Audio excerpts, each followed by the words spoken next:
We're going to start with your family's history. So what do you know about when they came to Jerusalem, or how long have they been there? So before the genocide, my family was based in Sebastia. Today it's called Sivas. And the Sahagians, I don't know what they were before the genocide, but my father did say that there was a Sahagian school that belonged to us, because Sahag apparently was used to denote academics and teachers, apparently, because Sahag in some other connotation means wise, and so the son of the wise was used for teachers. This could be fact, or it could be my dad just making up stuff to make me feel better. But during the genocide, my great-grandfather Hagop Sahagian became an orphan. His father took him to his neighbors, who was the butcher of the town, like the actual butcher, like a meat butcher, Turkish guy, who was called Rassab. So he gave him to the Rassab for protection. The rest of the family died, and the Rassab sort of adopted my great-grandfather for a few years, just for a few years. And then he told my great-grandfather that he had to convert to Islam and marry the Rassab's daughter. But my great-grandfather refused, and he ran away to Constantinople. In Constantinople, at that time, World War I had ended, and it was under the control of the Allies. And in Constantinople, he met my great-grandmother, who was from Parpertsi. She was a Parpertsi, I think that's a village, yeah. She was also an orphan, and in that time, they arranged marriages for these young orphans, because again they couldn't afford love and romance. People had to marry to repopulate the nation. So they got married, and for a year they went back to Sebastia, because contrary to very simplified beliefs, but the genocide was through phases from 1915 to 1923. So during a lull phase, I guess, phase of some lull time, they went back to Sebastia. There they had one child, their daughter, but then Ataturk started his whole movement for Turkish independence or republic in Sebastia. And I think I've read this in Richard Hovhannisyan's book about Sebastia, if I'm not mistaken. But apparently Ataturk called for the rise of the movement, for his movement, in the abandoned school of the Sahagians in Sebastia. So I don't know if the Turkish Republic is built in the dent of my family history, but if the facts are there and the facts are actually true, facts are facts, then yes, that's my connection to Ataturk. But then my family, they ran away again, and my great-grandfather Hagop found out that his brother Oskan, who 10 years previously had joined Sepastatsi Murat, the militia leader, found out that he was alive in Jerusalem. Because last he had heard of him, he was in Baku, fighting with Sepastatsi Murat, and that's where Sepastatsi Murat fell. He fell in Baku during the Caucasus campaign. Don't want to go into the details of the Caucasus history here, but he ended up in Jerusalem, and my great-grandfather decided not to go to Marseille, to France. He decided to go to Jaffa. So he arrived in the port of Jaffa, British Mandate of Palestine, in 1923. From Jaffa he came to Jerusalem, and that's how my family ended up in Jerusalem. And I think he lived his life to regret that he ever came to Jerusalem. But yeah. We'll get into that more. Did you hear any stories about what that time, when they went back to Sebastia, what that was like? No, I don't know much about it. I just know they had their eldest daughter there, but I think they wanted to rebuild. But with the rise of Ataturk, I think there was a lot of fear among the Armenians that there'll be another genocide and it was better to leave. Because the Allies had promised the Armenians that they would be under their protection, but I think the Armenians, every 50 years, they fall for these promises of for foreigners and their protection, but it never really happens. So they just, and also Sebastia was not in the envisioned state of Armenia that was like the Wilsonian Armenia. Sebastia is outside of the borders of Medzhaik, of Big Armenia, right? It's small like. So they knew they were not even going to end up in a state of Armenia if there was going to be one. So with Ataturk and all that, I think they didn't want to take their chances again. So they just left. And do you have any stories from your mom's side or any other ancestors? I wish I did have as much, like in detail, as much as I have with my father's, but my mom's side, it was from Adana, more or less, right? They were from Kilikia, but they lived more of a nomadic lifestyle. But an interesting thing is, maybe this happened across other communities in the Middle East, but the moment my mother's family arrived in Jerusalem, the Armenian Apostolic Orthodox Patriarchy there didn't give at first they were not very accommodating to the refugees. This is a controversial thing to say, but nobody wants to admit this. But the Patriarchate, the Armenian Patriarchate in Jerusalem, didn't really like the refugees coming there. So I think for a week or so, they didn't really want the refugees, and the Armenian Catholic Church arrived and said, if anyone converted to Catholicism, to Armenian Catholicism, they would receive shelter or a home. So my mother's family converted to Armenian Catholicism. A lot of the Armenians had arrived, and I always tell my mom, because in Jerusalem we don't really differentiate between Armenian Orthodox and Armenian Catholic, but it's just a funny story why they converted to Catholicism. I always say to Armenian Catholicism. It's not general Catholicism. It's very nationalistic Catholicism. But that is sort of it. There isn't much more. I know that my mom's grandparents, I think my mom's grandfather, Toros, his name is Toros. I think he saw the genocide, and he was a very quiet man that used to cry at night, and he never talked about it that much. They didn't talk about the genocide. My father and my mother told me, the grandparents never talked about it. It was something that you had to suck up, and you just had to rebuild your life. So yeah.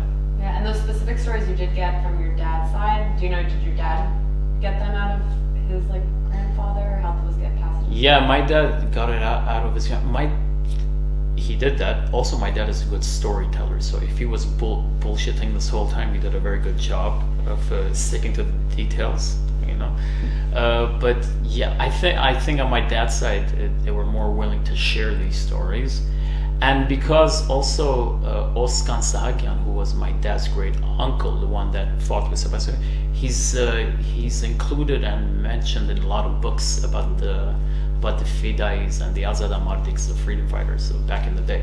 So he was able to trace a lot of these stories. Nice. So all of your great-grandparents had come post-genocide to Jerusalem. No one was there. No, our family, as far as I know, the Sepasiatis themselves were from Vaspuragan 400 years ago, and then we left because the Turks came to the Caucasus or to Van, and then the Vaspuragan prince made a deal with the Byzantine king, and that's how the Armenians ended up in Sepastia. But that's what I know. I'm learning my own history. Yeah, we didn't end up in Sepastia. We didn't drop into Sepastia. We came from somewhere, from Armenia. Yeah. Okay, yeah. So now we can move kind of. Is there anything else you want to add about genocide stories or that? I don't know. I mean, just if there's anything I can ask. No, I don't know. Not really. And if you think of questions, jump in. Okay, so now we'll kind of come to the first generation in Jerusalem. You might not know a lot. I know it was a long time ago, but do you know sort of after they got that first shelter from the church or wherever, what life was like rebuilding in Jerusalem, or where most Armenians lived at that time? Okay, yeah, sure. So when it comes to my family, if we're gonna go along with the idea that the Sahagians were a bunch of academics and school teachers, we definitely weren't that. After the genocide, we were blue-collar people, working class people, right? So my great grandfather and my grandfather were tailors. So they started, because Oskan had learned tailoring, great uncle, so he taught his little brother, my great grandfather, and tailoring became the family business. And so we're talking about the 40s and 50s. Also in Jerusalem, there were a lot of wars after. The Armenians didn't arrive. I think most of the Armenians that arrived in Jerusalem, Lebanon, Syria, they didn't arrive and find stability. That region was burning and boiling, so they just arrived into the drama of other people, and we became spectators and participants and victims of other people's dramas, right? But the Armenians in Jerusalem, because we had the Armenian quarter, we still have it, but because of that, it was very easy to find a ghetto, a small ghetto, and not to be completely detached from what was going on around Jerusalem with the Palestinians and the Israelis, but I think the walls of the Armenian quarter sort of sheltered us from the worst of it.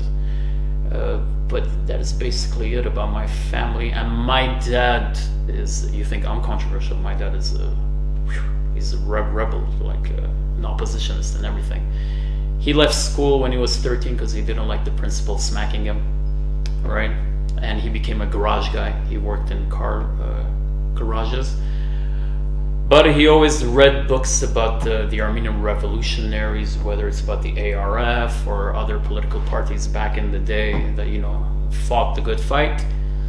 And so he became an active leader in the community.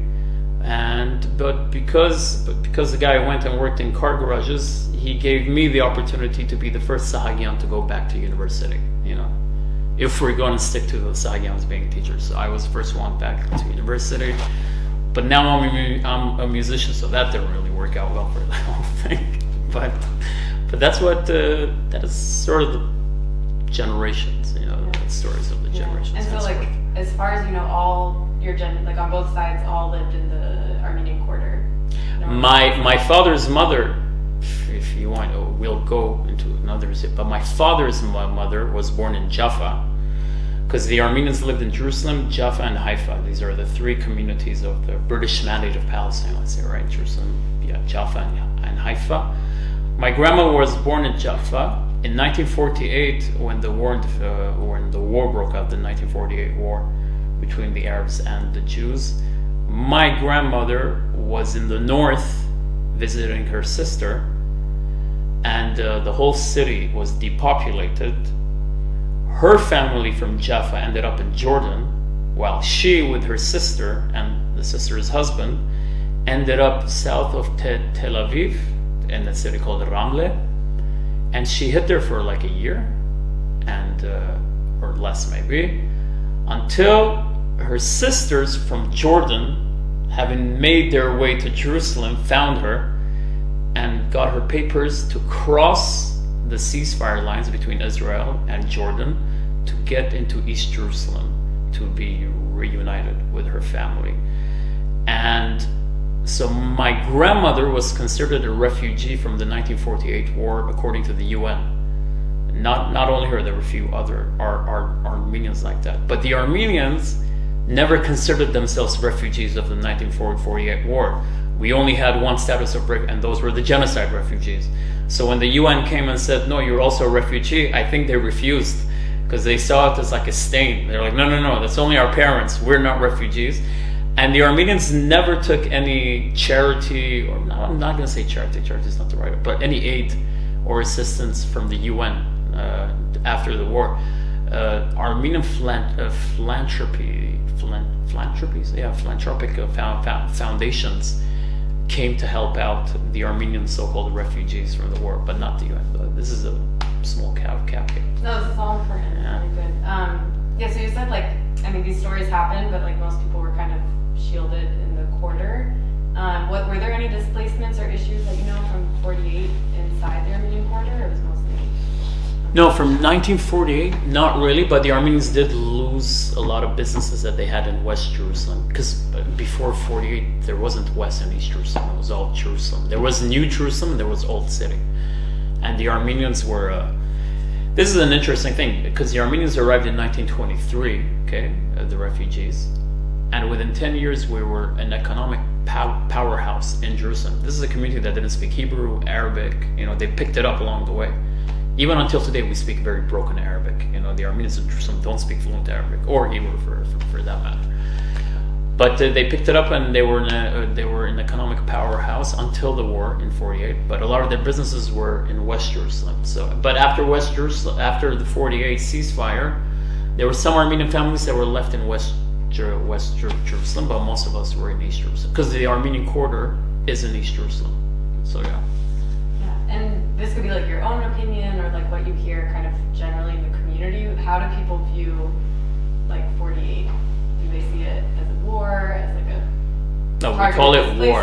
Like what, No, they call it Nakba? Like what no, the Armenians don't.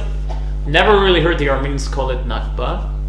I think we just call it the war. There are some Armenians that are closer to Palestinians, let's say, but even like politically, especially if they're married into a Palestinian family, right?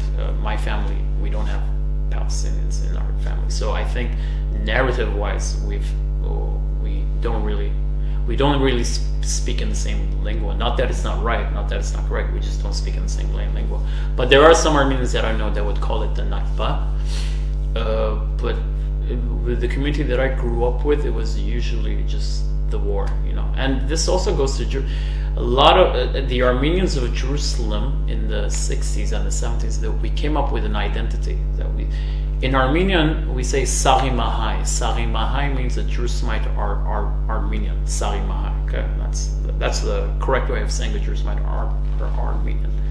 And it was very smart to come up with that Sari Mahai. And most of my peers, like my general, we would call ourselves Sari Mahai. So if you come, you ask us, are you Israeli Armenian or Palestinian Armenian? I even say this to my Palestinian friends and my Israel. I say no, I'm a Sari Mahai. I'm a Jerusalem Armenian. And it was a smart way of combining our home city, our identity as a home city, with the homeland. You know, and we said, okay, our national identity is Armenian. The local identity is Jerusalemite.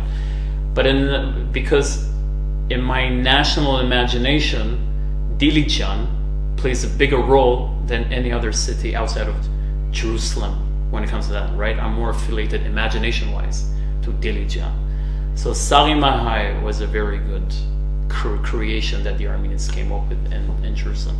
So that is why, being the Sari Mahai, the terminologies that we use amongst ourselves are very different. We don't even say Israel and Palestine. Like we don't say Israel to Palestine. We don't say it very often. We say Arab or Arabic. So to us, I think we're still stuck in the 48 geography. You know, we don't. Yeah, we use terminology that I think was used back then. You know, and we've still stuck to that, which is interesting. But, yeah. That's very interesting. And I guess like in that period, now moving 60s, 70s, you talked about your family's work. Did they go like for elementary school, high school to Armenian schools? Yeah. So my father went. I mean, my father and my mother went to the Armenian school, the Sultan Tartmanchats, Saint of Translation, whatever what it's called. But yeah, so they went to that Armenian school, which was built for the refugees. Right? It was built in 1921, 23, 21, or 29. I don't know. You gotta check. I also went there too for a bit. Then I went to the American school. But my parents went there. My dad got kicked out. Or no, he self-voluntarily exiled himself out of school, out of a principle that no one has really understood. My mom graduated. But they married young and, like typical couples back in the 80s. It was all about the nation. Breed for the nation. So that's what they did. Yeah. And was that the only Armenian school in the Yeah. We were a very small community. We're a community of 800 people. You know, and these are people that are active in the community. You know? People say there are a lot more, but I don't count them if they're not actively part of the community. Yeah. And what grade does I'll get to kindergarten to high school. Okay. And when the time that your parents were there, did they have to follow like any national curriculums, or they're able to do? No, the Armenian school in Jerusalem stuck to the British curriculum. Even after the Brits left in 1948, the Armenians were loyal servants of the empire, so they made sure that the curriculum was British, and I think even still runs on its own pace, its own narrative. Because now there are also non-Armenian students. I have met some Palestinian kids that speak in Armenian, you know, like, and you're like, wow, man, and Western Armenian, which is like interesting, because you're like, Western Armenian speakers are not speaking this well, and these Palestinian kids are speaking it, with the slang and the words. Pretty interesting. But I don't know if it has a future. I mean, if your Armenian school is going to be reliant essentially on non-Armenians, I think the whole reason for it is in doubt or on the question. And was the Armenian community going to the next wars, like the 67 war affected, or kind of through that? 67 war probably had more an effect because when Israel came to East Jerusalem, I mean, my father always told us, because we live in the quarter, not in the convent. We live on the edge of the quarter, and there was a building in front of our family's house, and it used to belong to a Palestinian businessman, and the first thing the Israelis did is that they destroyed it, and they destroyed a lot of the homes that were in what was still called the Jewish quarter, although it was populated by Palestinian refugees from the 48 war that were living next to the Armenian houses. But the Israelis destroyed those houses. They took all of these Palestinian refugees and put them in a refugee camp outside of Jerusalem, in Shafat refugee camp. And they built a parking plaza and another parking plaza, because our house is next to the Wailing Wall, the Western Wall, as the Jews call it. So the Armenian quarter is the most strategic quarter in all of the old city. It's the highest point. When they talk about Mount Zion, that is the Armenian quarter. Like, Mount Zion is the Armenian quarter. I don't know how the Armenians were able to get that peak, but we got it. But everyone's eye is on that peak. And so when the Israelis came in 67, yeah, they made sure to build facts on the ground. Also, there was a new sort of status, because the Armenians were in East Jerusalem. They were no longer Jordanian subjects, but they were also not Israeli subjects. The Israelis gave the Palestinians, the Armenians, the Greeks of East Jerusalem a permanent residency status that can be revoked, which is not that permanent then. That can be revoked if you leave Israel or Israeli territory for more than, 2 or 3 years, 4 years. So a lot of the Armenians, they also lost their right to return to Jerusalem after they left Jerusalem for studies or for work for a few years, and then they couldn't come back. But yeah, in that sense, I guess the community was dealt sort of a blow. But again, it's a community that really, we are the masters of geopolitics, I always get surprised when we lose in geopolitics, because if you come to Jerusalem, you'll see how, we know how to talk to everybody, seriously. And I don't, this is the part of interview where I'll tell you, don't tell people our secrets. I don't want foreigners to realize how cunning we actually are. If we've survived for 5,000 years, it means we're cunning enough to have done it, while bigger bigger forces didn't. That's why don't reveal our secrets. But in Jerusalem, you see it. We're very cunning in our geopolitics. We know how to talk to a Jewish guy. We know how to talk to an Arab guy. We know that our interest is there. We know our interest is there. You'll see us 1 hour will be in the edge of East Jerusalem in a Palestinian market. The next hour will be in a bureaucratic office. And we're talking with everyone. We're getting what we want for the Armenian interest. It's tough. You do need to juggle a bit. But I think in Jerusalem it's a very good, which is ironic. In Jerusalem you will learn there is no such thing as rights. There is only you and your wits, and your wits decide how much of a right you have to gain what you want to gain. So the Armenians in Jerusalem, we learned that. Also, because the Armenians in Jerusalem, when we also deal with the global politics of Jerusalem, we always have in mind the Armenians in Iran, in Lebanon, in Jordan, in Syria. So we don't do anything that could endanger them.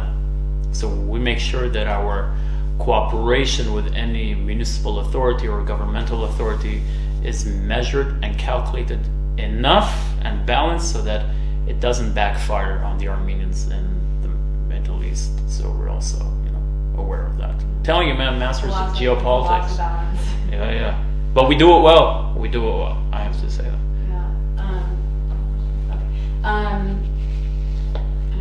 Oh, this is going back, but I forgot to ask. No, right. There were Armenians in Jerusalem pre-genocide, a small community. As far as you know, Yes. the previous generations, were there divisions between the newcomers Yes. and oldcomers? So I'll tell you. So before the refugees, there are what we call kakatsis. Kakatsis might mean citizen, but for the way we use it, it means the natives, the indigenous. So the kakatsis have been there since the Crusader times. Because, fun fact, the first three Crusader queens of Jerusalem were Armenian.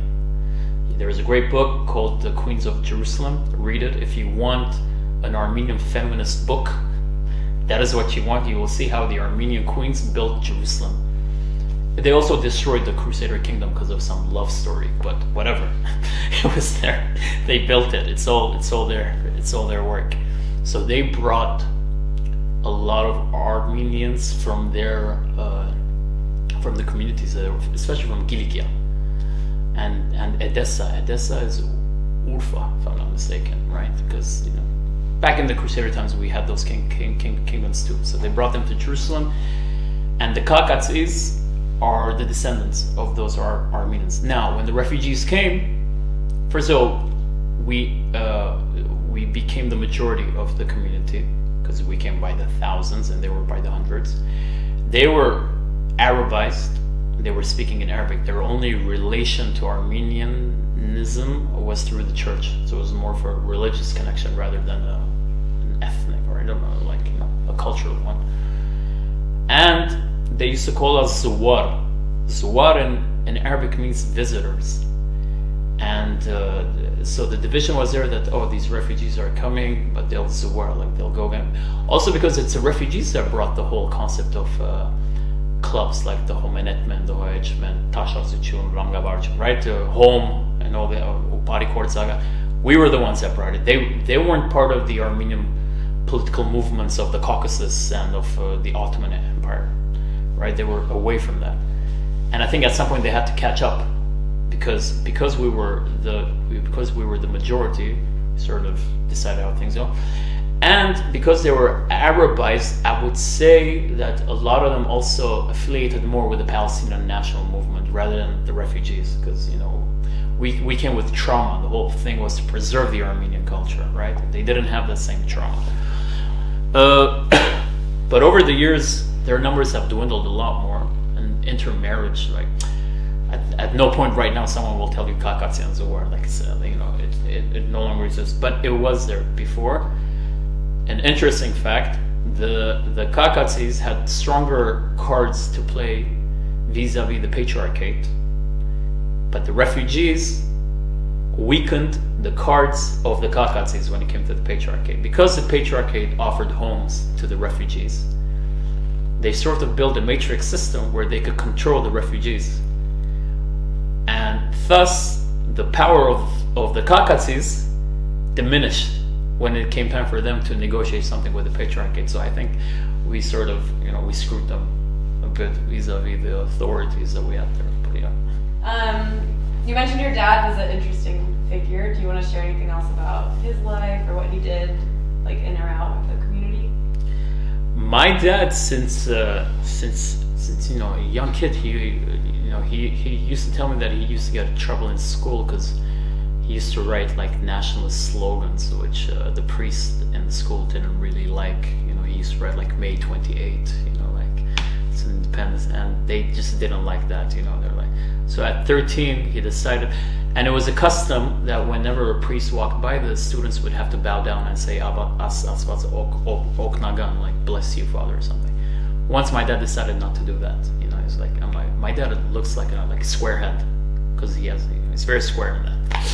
And he decided not to bow down, so the priest smacked him in front of his friends, and he said, I'm never going to go back to school. And he never went back to school. But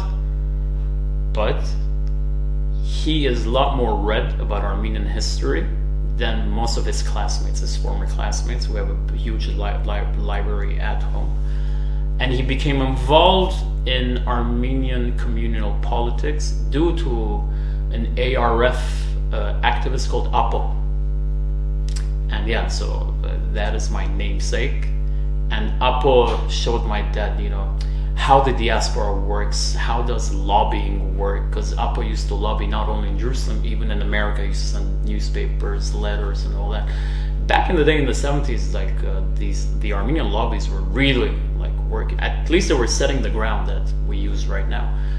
So I think he learned a lot from that. And my dad, though, he always had a problem with the patriarchate, because he always believed the patriarchate was an extinguisher of the Armenian agency in Jerusalem, because the Armenian community in Jerusalem is not considered a national community, it's considered a religious one. And due to the status quo that is recognized by the international world, Israel, Palestine, Jordan, the Armenians cannot have any other representative than the patriarch. But the patriarchate has no supervision over it, right? And the Armenian ambassador sitting cannot represent me as an Armenian in Jerusalem. He can represent me if I'm an Armenian citizen of Armenia, but not as a community.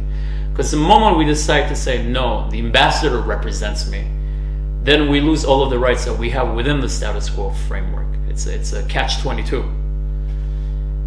But my dad, and I think a lot of the Jerusalemites, they always had a problem with that. And because the patriarchate was always used as like a systematic whiplash, or a whip. If you went up against the patriarchate, they would whip you on, they threaten you with they might take your house away because it belongs to them legally. They might do this, they might do that. There was always this problem that my dad had with them, and I think his problem with authority, I inherited that. Like, I am always also suspicious of authority. I think it's not just the patriarchate. Everything around us in Jerusalem makes you suspicious of authority, which is not a good thing. Always, what if one day you become, the authority? You can't be an oppositionist when you are the authority. But I think that, for years he was, I would say in my eyes, he was a one-man army against the patriarchate. And he was telling the community, you don't have to bow down to them. At the end of the day, they have to serve the nation, and we don't serve them. They have to serve. They don't have to serve us in Jerusalem. They have to serve the nation. And in the past few years, though, it has changed. I think his rebellion sort of made an effect on the youth of today. The older generation, like his generation, the boomers, somebody said something about boomers, I think they were a lost cause. I think the soul of servitude is more apparent with boomers, the dinosaurs that don't want to change the old way of things. But I think my dad always said, the youth must have the rebellion in them. They can make mistakes, they're allowed. But once you extinguish the fire of rebellion, you don't have a future as a community, society, nation, country, whatever. And that's the things that he learned from his Armenian revolutionary teachings, which I sort of picked up as well. Yeah. Did you see him, amongst his generation, have any negative consequences? Yeah, a lot of people hated him. A lot of people still hate him. A lot of people that don't want to rock the boat hate him, right? And my dad, he also has a very foul mouth. I have to say that. He does. But he's a very good speaker. He has a roaring. It's ironic that he has a stuttering son, but he's a very good speaker. But a lot of people didn't like him, and it's also hard to be a son of a man that is always on the front line. In Arabic, they would say buz al-matfa. What is buz al-matfa? In English, that would be like the cannonball. Buz al-matfa is like the ball in the cannonball. Right? It's a place that you don't want to be. Because you're the first one to get it. If shit hits the fan. But my dad was always that. It is still. God bless the man. But it's very hard to be. It's very difficult being that son, because he will talk against the parents of your friends if they're not sticking up to national values. You'll be like, no, they're my friends' parents. I got to go to their house for dinner. Fuck them. Who cares? Is there anything you want to add about your family's life before you enter the picture? There was a normal Armenian Jerusalemite family that I think I grew up more knowing about our Armenia than the city around me. Very normal Armenian Jerusalem family. We speak in Armenian. Everything is about Armenia and Armenia. I wouldn't say we were any different from it, except for my father's activities as a figure in the community. We were normal like everybody. Most of my friends and I, we have the same references. We have the same. And there wasn't the class differences. Like we don't have like, even if you're rich, you're not a class apart because it's a ghetto. You still live in the ghetto, even if you're a millionaire, you're living in the ghetto. So in that sort of way, we were quite, we're a good community. I think there are a lot of good elements within that community that I do have to appreciate. Besides the lack of agency, linguistically, we were a very healthy community because we spoke in Armenian. Even the slang that we have is in our, like we have words that if I tell them to anybody else outside of Jerusalem, no one will understand them. But they're in Armenian. Do you have examples? There's one word that I found out the Artsaksis use that I had no idea. Hane. Hane doesn't mean take it out. Hane means it is there. Like, oh yeah, I have heard that. Hane Shahem, Hane Samin, Hane Amin. We say, I heard the Artsaksis say it, I was amazed. Why do the Artsaksis say it? We say Hurre. Hurre means that it's very good. Hurre. You know, like, I don't know, we have some words, we have things like that, which is problematic sometimes too. I mean, when you think of it, you want me to go rant, I'll rant for you. But like, which also means like, even if it comes to relationships, you're like, ah shit, I'm screwed, because the only person that will understand me is an Armenian from Jerusalem. Because not only will they get the Armenian slang that I speak in Jerusalem, they'll understand the references in Hebrew, English, and in Arabic, right? Because if I invite, I don't know, my girlfriend, wife, or whatever to hang out with Armenian Jerusalemites, and we speak in the slang of Armenian Jerusalemite, you know how much translation I have to give? Like I gotta translate 4 languages. Armenian Jerusalemite being one of the 4, you know, like, yeah, that's what the words mean. It's tough. It's not that easy. Okay, great. We'll come to your childhood now. So you went to Armenian school for how long? I went back and forth. Okay. It was a ping pong between that and an evangelical school run by American missionaries. Okay. Thus the English. Yeah. Okay, we can talk about Armenian school first. What was the main language of school, and like how was it broken? In Armenian, it was in our at least in my time there were no foreign students. Yeah, that's 32, so back in the early 990s. Yeah, we didn't have foreign students. It was all in Armenian. Like even math, science, everything, wow. except for English class was in English, Okay. but everything was in Armenian. Yeah. Yeah. And was there like Hebrew and Arabic class? It was Hebrew, Arabic, and French too, for a few years. But then I think they lost hope with us. You know, we're not as good as the Lebanese, Armenians, and French. Were you young when you switched between there and? Yeah, I was like 9, 10 or something. We Yeah. switched to an evangelical school outside of Bethlehem, so that's like on the Palestinian side. Then there was an intifada there during the early 2000s, so back to the Armenian school, and then back there once the intifada ended. And then I went to an Israeli university, and then to a European university. But I'm a musician of 3 chords. Okay, I gotta stick to that. And at the evangelical school, I guess before going to the evangelical school, had you been interacting a lot with non-Armenians, or you were in your? We thought that Santa Claus was Armenian. We thought, I literally believed God was an Armenian. I felt bad for everybody that wasn't Armenian. They were all going to end up in the lake of fire. But no, the American school was my first. It was even the first time that I met a Palestinian. Like, I literally remember speaking to my classmate, and he was speaking to me and laughing, and I had no idea what he was saying, but I smiled and nodded, which is something I do throughout my life. If I don't understand, I smile and nod. Why not? But it was, yeah, that's how I learned, Arabic, English. At least I had the basis in the Armenian school, but once I actually spoke to a Palestinian, I found out I don't know Arabic.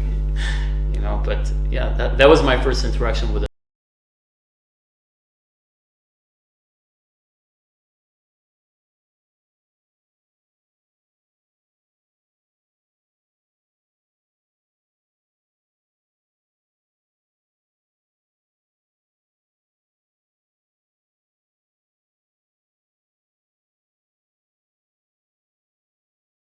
The good news yet.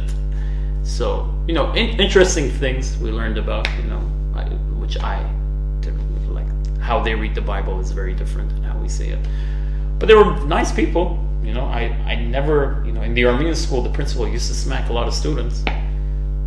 I can actually, fun fact, that the principal that we had that did smack a few students is now the patriarchate in Istanbul. Sahagian. right? Yeah, that guy used to smack a lot of students. But anyways, that's on the side. The evangelicals never really did. Although it's funny, with the evangelicals, they always found God. With the Armenians, God found us, right? There was always a difference. Like, they always had a story how they were born again. You're like, and then with the Armenians, no, God found us. Like, we didn't have to find God, Interesting things. Yeah. Did you have any like kind of like culture shock, or like you were like rethinking things you had been taught in the? I just realized how the Armenians don't matter. Like, first of all, for the American missionaries, he couldn't tell the difference between the Armenians, the Palestinians, and the Greeks in the room. We all, more or less, we look the same. We're all dark, with weirder names. But also for the Palestinians, they didn't know what the hell the Armenians were. I mean, even today, I think outside of Jerusalem, Bethlehem, some of these, bigger, at least the cities with Christian populations, and outside of those cities, most people don't know who the Armenians are. And a lot of the Christian Palestinians that I met, they thought the Armenians were something like the Assyrians, because the Assyrians in Jerusalem are very Arabized. They don't speak in Assyrian, and to a point where they consider themselves ethnically Arab, which is weird, but they do that. But they'll say they're religiously Assyrian. Although it's, yeah, I know, right? It's weird, but they do that. So they thought the Armenians were the same thing. We were just Arabs, Arab Christians that used to belong to a different church. And once I had this thing with a Palestinian guy, I'm telling him, no man, we're like the Swedes. Like, we're as different from you as Swedes are different from you. And then he said, no, but the Swedes are also Arab. I'm like, there is no fucking winning with you, bro. But I had a lot of those interactions where nobody knew what an Armenian was. And I still do. Like, we're a footnote nation. That's what I call us. I call us the footnote nation, because we're always a footnote, which is a good place to be. We don't need to be in the spotlight. But yeah, the world doesn't know a thing about us. And back in that like fishbowl Armenian world, were you involved in like other activities? I was a scout. I was a deputy scout leader. I was in the Armenian National Committee of Jerusalem. Still am. Like, I still, you see, activities like this they're not on shifts. Like, it's not from 9 to 5. Something happens, you text, and you tell your guys who know this and know that, hey man, right now my Armenian friends are fighting in the Cow's Garden, which is, right? But I was there from, I was with them. Now that I'm here, I still text them, I keep up, I tell them to, not that I tell them, send them some consultations, or it's being active in Armenian issues is not with a shift, it's not like you just do it, and it's all based on volunteerism, right? Which people don't understand. Non-Armenians don't understand that. We volunteer for the nation. We don't get paid for it. We only get paid by people cursing us and hating us or rocking the boat. But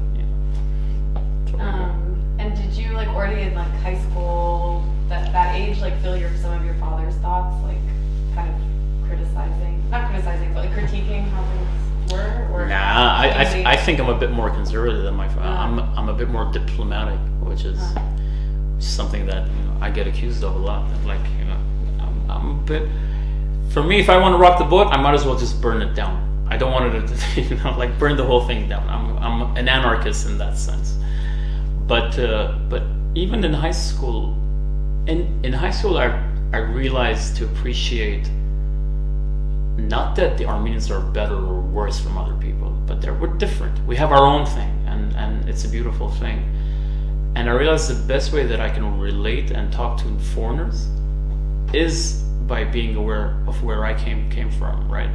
And I'll tell you, I have more non-Armenian friends than I have our Armenian friends. Okay, it's probably an anomaly in Jerusalem, but I have more non-Armenian friends there. So I don't have just an Armenian clique. I have many other cliques, but I have those cliques because I always went in there as a conscious Armenian. Conscious in Armenian we say kidagits, somebody that's aware of being an Armenian. And I came with my cultural heritage and richness, and I always love to learn from somebody else German richness and German heritage, right? Like what do you guys have to offer? I can offer you this. And I think in high school I started to realize that there isn't a nation with all of the answers. There isn't a group with all the answers, right? And I started to realize, okay, let's see what the other people have. I'm a nationalist, I'm a patriot, but I'm not closed off, saying that we're the only ones. And you mentioned like having to stop going to the school when the Intifada happened. What did you kind of remember from that time, or how you what you thought about what was happening? What do I remember from it? Yeah. A lot of dead bodies and shootings and bombings, but what did I think? Yeah. Okay, there's a stupid saying, but it's very true. You know what Ish Nahadag means? Ish Nahadag? Oh, like purposes. Ish Nahadag in Armenian would be a donkey's martyrdom. Like you die for nothing. That's a Ish Nahadag. And during the Intifada, we came so close to being Ish Nahadag. You're like, I know you don't want to end up Ish Nahadag for this. You want to end up Ish Nahadag for Armenia at least. It's a better Ish Nahadag. And during the Intifada, you realize that, as an Armenian diasporan, you're always caught in the crossfires of non-Armenian bullets. And whether is that a more ideal way of going out? I mean, for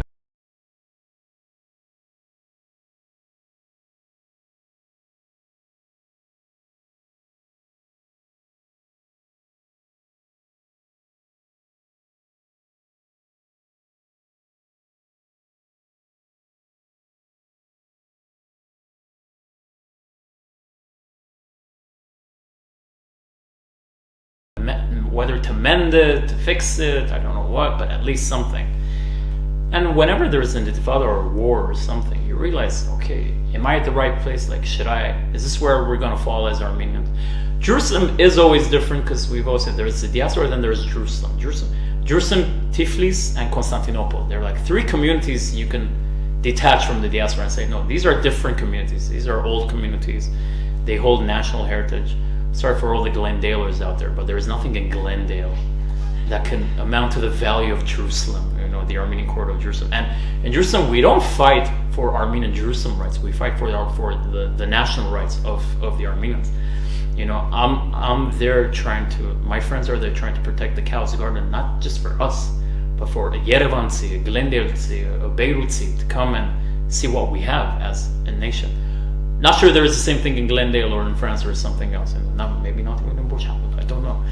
But Jerusalem, Tiflis, and Constantinople are, on a different scale. So maybe it is worth being an Ish Nahadag for these three communities, or vis-a-vis the other ones. But at some point during the wars, I also started to ask myself, what is home? Because if you grow up in a diaspora that talks to you about home, but then they encourage you to apply for a visa away from that home. And then they tell you repatriation, but then they build a new school in that diasporan colony. You're like, okay, I don't get it. Like there's a contradiction here, there's a dissonance. Are we all supposed to go back to the homeland, or we're not supposed to go back to the homeland? Are you encouraging me, or you're not encouraging me? At some point, I decided, screw this. The Highlands is my homeland.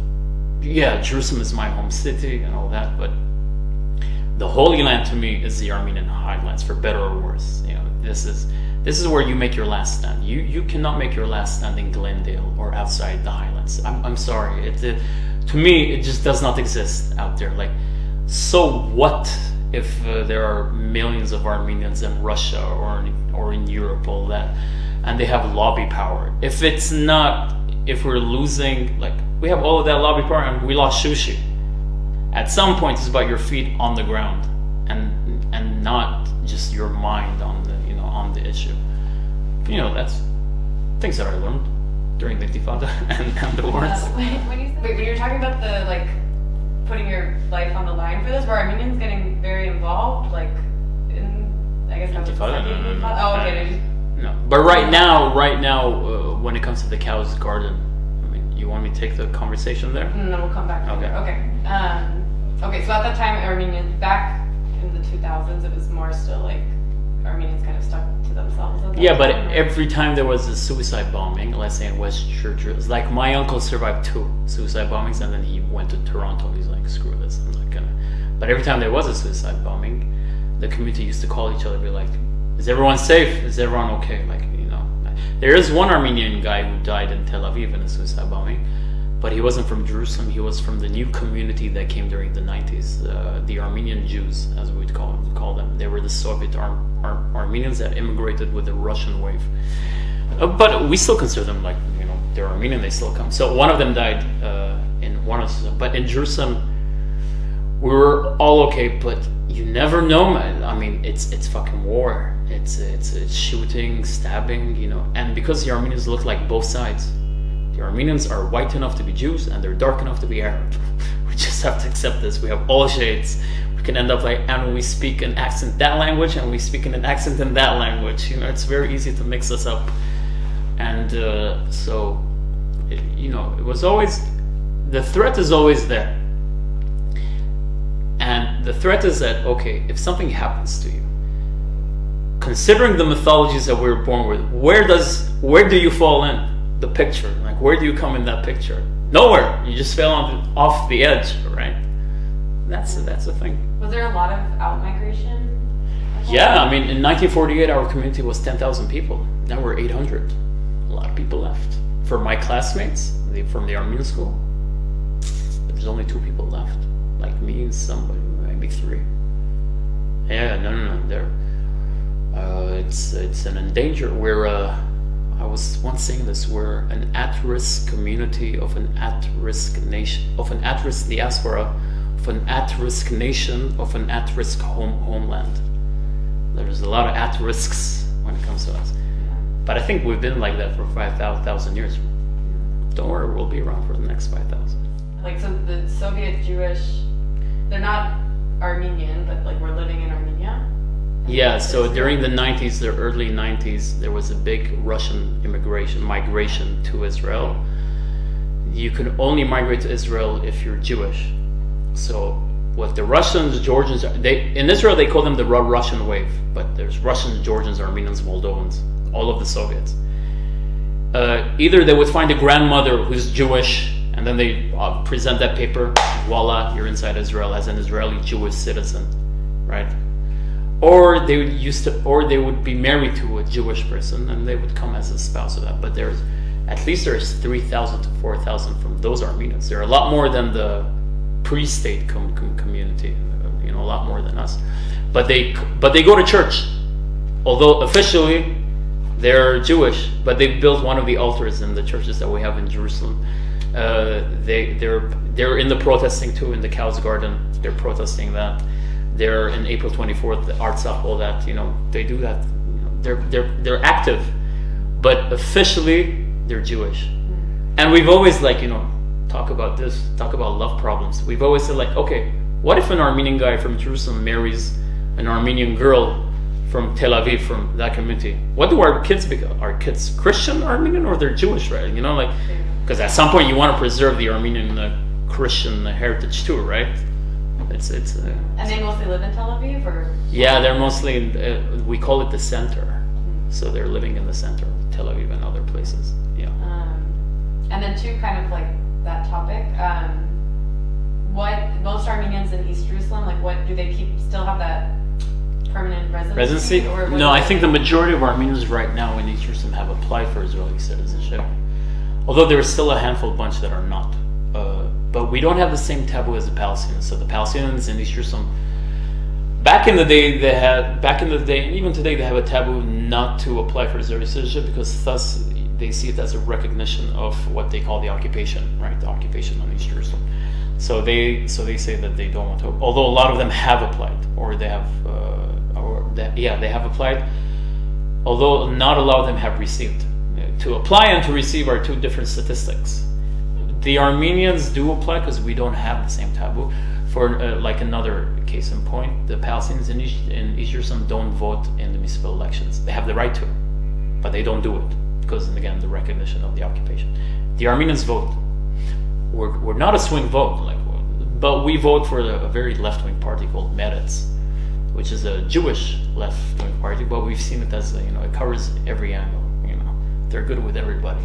So we vote for them. So we don't have the same taboos vis-a-vis the authorities and the Israel. Yeah, look, at the end of the day, you're still a Gentile in a state that is exclusively for one group, and you're not part of that group. So you're facing a lot of problems at the same time. Yeah. And the people who are still residents, is it like, do you think they've on principle not applied, or it's just they have lazy. It's just random? Okay. I have family members that lazy. No, they all want to. Look, it's an easier time, you know, with an Israeli passport. You can travel. They can't revoke your residency. You know, there's some benefits to it, a lot more than, you know, the residency. Yeah, and like growing up your whole life, were there times you felt, like you mentioned, like not an equal citizen or yeah? Well, just as a kid, every day you know that. But okay, we're talking about the Israeli-Palestinian politics here. But I'll tell you, it's a dog-eat-dog world, and at some point you realize where you are in the food chain, and you realize you're not at the top. You can never be at the top. But then you realize because you're an Armenian, you're not at the bottom, and they put you somewhere there. And here rises the question of: do you work for your survival, or do you work for justice? And they're not, you know, they don't go along sometimes, right? And to survive, you sometimes maybe need to be quiet, or you should oversee and not talk about an injustice that you're seeing, because once you speak out against that, you might just fall a few steps in that food chain, right? This is a bigger question, a more theoretical one, but I think maybe one day God can judge us on whether we did the right thing by trying to survive. But as we said, we're trying to hold on to the Armenian quarter. I mean, we are battling for our territory there, you know. And I cannot jump from one front to another front. You know, I have an Armenian front in this lifetime. In the next lifetime, I'll see which front I am. But in this lifetime, I'm on the Armenian front, and my sympathies are with, you know, with everybody. But my effort, because I have so little energy left, I cannot afford it on everybody else, and that's the dog-eat-dog world that I'm talking about. Yeah. Is the Armenian community divided, like kind of where people are on that spectrum, you think? Palestine, Israel? No, like on like kind of like sticking to themselves or getting more involved. When I say sticking to themselves, I'm saying sticking to Armenians' issues. Yeah. I think most of them are. There. Yeah. And then, is it a very divided community in terms of like Armenian political parties? No, you see, every time I meet like Armenians from like bigger communities, like Lebanon or America, you know, because like I'm an ARFer, and they're like, oh yeah, but you're like, yeah, dude, my dad, who's the head of the ARF, his best friend is Ramgavad, who shits on the ARF every day publicly, but my dad hangs out with them, they're best friends, you know, all of his friends are. We don't have those divisions. We don't have those divisions and it always weirds me out when I see it with other people, and they talk to me as if I subscribe to those divisions. I'm like, no, man, no, we don't. In Jerusalem, it's a bit of a different ball game. We don't do that as much. We make fun of each other, you know, but why not? You know, it's good to make fun of each other. They make fun of us. We make fun, but not to talk to each other, or not. I don't know. Like, I've heard some crazy stories from other communities, and in this, I'm actually glad that I'm from Jerusalem. We don't have. That's why we've always found it very easy to like talk to people even here, like in Armenia, right? Because we don't come from a community that is very strict on political lines. Our lines are very blurred, or very fluctuating. We don't care. So it makes it easier for me to get along with Armenians here. If they're not sharing my political ideas, I just, okay, cool. Let's have a drink. Who cares? And the parties too stick to like Armenian issues, or do they get involved in like national politics? No, they only stick to like only the Armenian issues. When it comes to like non-Armenian Israel Palestine, there is usually the Miatzial Hansahump, the United Committee, but usually we don't deal with that. Like right now with the Cow's Garden, right? It's an Armenian matter vis-a-vis a non-Armenian party.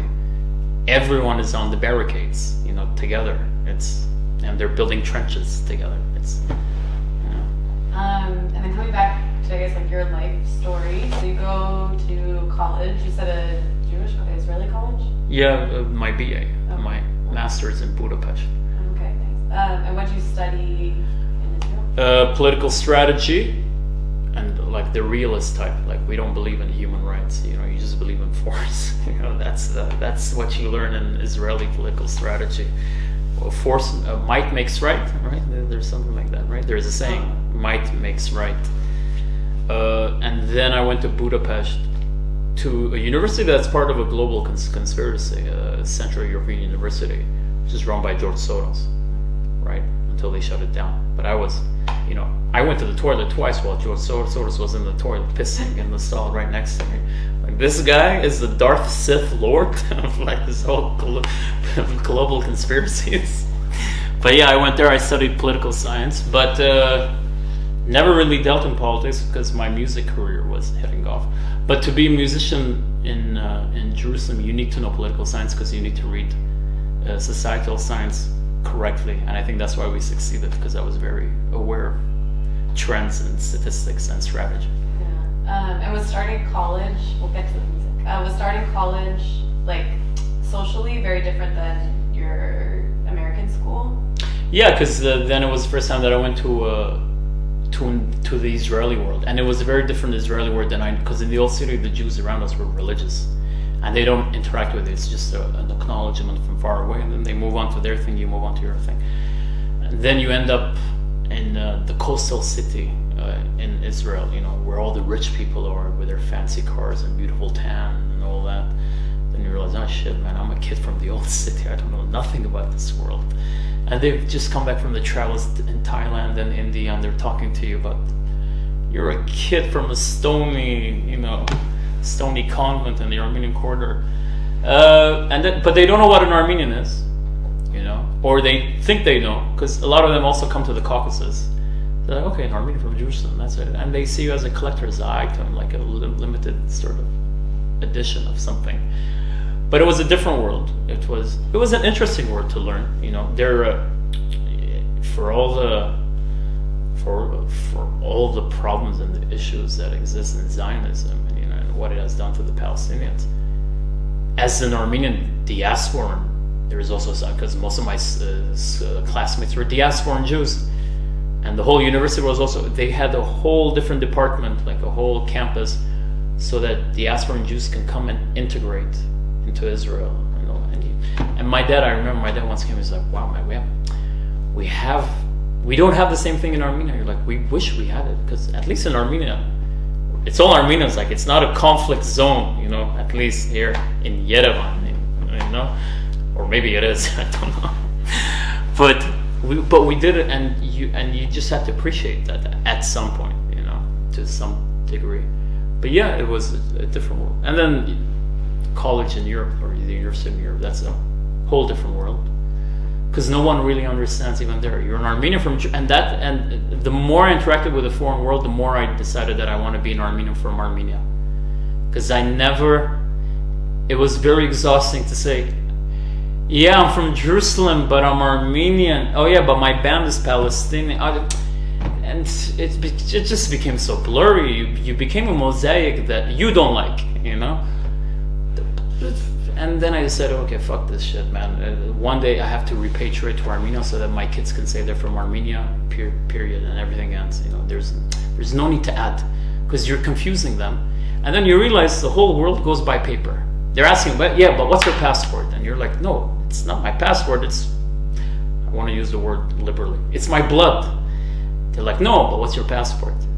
It was only at the European University, it was only the Armenian students, or the students from Armenia, that didn't ask for my passport. They're like, hi, okay, brat, what's it? Hi. You know, I hang out with them most of the time because they didn't ask for a passport, you know. You're Armenian, you speak it, you have the yan, you're good. I was also very aware of politics in Armenia. Since I was 16, I headed politics in Armenia. I was always following it. So they were like, oh, not only the answer, but this guy actually knows what's happening in Armenia. So I just hang out with them, and then you realize, yeah, man, the whole world works with passports, and a passport for us doesn't really mean anything, you know. And you started your band in college or after college? No, I started my band when I was 23 or something. Yeah, I was working at an NGO, really bored out of my life, you know. And so we did this Palestinian band of Arabic music, and my Arabic really was not, accent-wise, it wasn't that good, but I sang in Arabic, and the songs turned out to be hits, much to my surprise. And I guess my band were one of the pioneers when it comes to the Palestinian alternative music scene. And yeah, it's been, you know, it worked out. Yeah. This was Opera and the Apostles? Yeah, this Did was you have a band before that, or was it your first time? I had like 2 bands before that in Jerusalem, but they never made it. But before that, I used to do Armenian cover songs.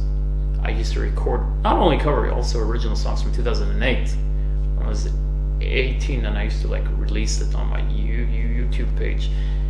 But I didn't know that it had a big following here in Armenia. This was before because that was my real passion. It was never Arabic music was never my passion. It's something I loved. I really like doing, but I wouldn't call it a passion. But Armenian music had always been my passion. And at some point, you know, after like a few years in the cybersphere, I started to realize, oh yeah, man, a lot of people are following my music, and I have a following in Armenia too with my Armenian music. You know, but my Spotify streams are for the Opera and Apostles. I mean, they have very good Spotify streams. Yeah. So wait, how did you first, like when you were 18, as a child, had you always been into like Armenian folk songs? My dad wanted one of his sons to be able to play music so that I can play the revolutionary songs, right? So he bought a piano. I learned how to play the piano. And then I saw a friend of mine in the Armenian school playing the guitar, and the attention that the girls gave him, I was like, gotta learn. I said I gotta learn bass, so to compliment him. So I went to an Israeli Jewish girl who was like, you know, giving classes. And I told her I want to play bass. She said, no, you're gonna play the guitar. She just threw a guitar at me, and first thing I learned was a Jimi Hendrix solo. Went back to my friend. We had like this, you know, I don't know, we used to play in the Armenian school a few things. He became a big doctor. He's now a good doctor in London. And I am what I am, a failure in medicine or something. Oh my gosh. And what drew you to like Armenian, I guess like you're saying the early cover songs, it's mostly folk songs. I really like Armenian folks. I mean, I don't know how to explain it. Like when you hear folk song from the highlands, like the Komitas ones, or even like the Jivani ones, like they're beautiful, like, you know. And at least, like, you know, at some point you have to be a nationalist in the sense that you appreciate your own and not just hate the others, you know. Like, I don't hate anybody else, I just like what I have, you know. And I wanted to be an Armenian not because of who I wasn't, I wanted to be an Armenian because of who I am, you know. And music was a very big introduction to the culture that we have, and even dialects, right? So if you're big on Armenian folk music, you learn what dialect is where, and that's why, you know, I'm controversial on Western Armenia, because you're like, have you heard our folk music from Western Armenia? Do you see the differences? Do you see where this lies? You know, the pronunciations. Do you know this? Do you know that? Like, for example, the Musaler dialect, I only learned this by, like, the Musaler dialect has the 3 tonalities that the Eastern Armenians do. They also have the you know, the all these 3 stuff that Western Armenians don't, right? And you're like, okay, that's interesting. How the hell did Musalertsis keep those 3 tonalities? Or it's all through music, and I think our Armenian history is very traceable through music, and that's why I loved it, because I'm a history buff, but I'm also a music buff, and it sort of makes sense. Yeah. And what were like the early like resources you were using? Did you just like teach yourself the songs from knowing them growing up? No, you know what? There was a website called Havesov.com, if I'm not mistaken. It was an online streaming platform, and I used to go search for old albums from like Soviet recorded albums of villagers singing, and I'd be like, oh man, this is a good song. And I used to release, you know, I used to hear it, add chords to it, sing the way that I was. I'd even fuck up the lyrics because I didn't know what they were actually saying, you know. But I used to write it down, and, you know, that's how I did it, you know. And you learn. I'm telling you, man, the things you will learn that our grandparents were sexually frustrated. Seriously, listen to every folk song that we have. You will see it. You'll see it. There's a lot of frustration in there. You know, you learn that we are the founders of long distance relationships. Because there's a boy, the girl, the mountain. No one wants to go around the mountain, so they cry. But because no one wants to fucking go around the mountain, just go around the mountain, you'll find her. But we don't do that. We like to cry about it. You know, you learn stuff. I'm telling you, our folk music is and I was always against, you know, it's a very trendy thing when you're 16 or 15 to say, I don't listen to folk music, you know, like what, especially like among our Armenians, right? Among Easterners, that there's something rotten or something primitive about it. No, man, there's nothing primitive about it. You know, like it's beautiful, it's history. Learn, and you will see what kind of culture we actually have. So that when someone comes to you and tells you, okay, what's the difference between you and the Greek or the Turk, you will actually know. You'll be like, okay, this is mine, that is theirs, this is mine, that is theirs. You know, the lines are very clear once you do the music stuff. And how did you start getting into like the Palestinian or Arab music scene? Was it random or? You want the real story? I don't want to come off as arrogant, but I think I've already done that. All right, no, so I'm very humble. No, because this is going to come off as sleazy, but it is a fucking true story. No, there was an Italian girl that was trying to learn Arabic in Jerusalem, and I told her, okay, I'll write to you a chorus. Like, all right, that is easy to learn. Because the Palestinian band became a hit with a song that's very foreign friendly. It's called Bajiwenek, okay? And so the chorus of that song doesn't have any of the rough pronunciations. There is no, there's nothing. And when we decided to have the band, in 2 weeks' notice because we had a beer festival that wanted us to play. So we just, you know, huddled up. And I told them, hey, there's also this song. We played it, people liked it. We went to the studio, we recorded it, and it became a hit. Because, again, it goes back to the whole folk thing. This is very technical, but whatever, very easy. I use the 4/4 beat, which is very international or Eastern. Very easy, right? Nobody used that in the alternative scene because they thought it was a primitive thing. Like, why are you taking the villager thing? Like, who takes that? You only do that at the weddings. I put that in pop music, and then it transcended the age group, the genre group. Everybody liked it because it's a very common beat, and it became a hit. And everybody else started to use that once, because you're like, yeah, man, there's something beautiful in folk music stuff, and that's what we did. Yeah, and that's how I learned Arabic, through my own songs. My friends wrote the lyrics.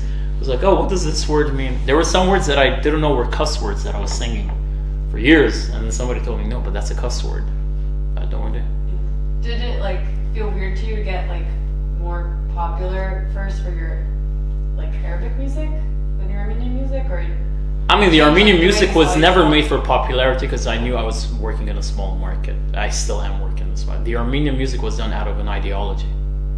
It was done, it still is being done for ideological reasons. The Arabic, I was very surprised it became a hit because I had an accent. Like, you could hear, you're like, can they not hear my accent? And everybody could. And everybody knew once they talked to me that, they're like, even by my name, Apo and the Apostles, like, you know, that's not an Arabic name, you know. That became weird to me because, like, I became famous on a language that I don't really master. But you know, I said thank God, and I moved. You know, I kept on doing what I had to do. You know, I didn't look back. I still haven't looked back. You know, just kept on going, and we've been successful because we were determined to make it. Because I think 1% of musicians could get as far as we did. So I wasn't going to stop and, you know, blow away the blessing that I had. So I made sure, you know, I stuck to it. And my dad and my mom really liked the money that was coming in.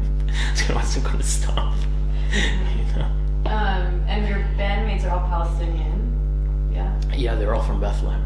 Okay. And did it change your perspective at all, like on the conflict, or like once you became famous, like?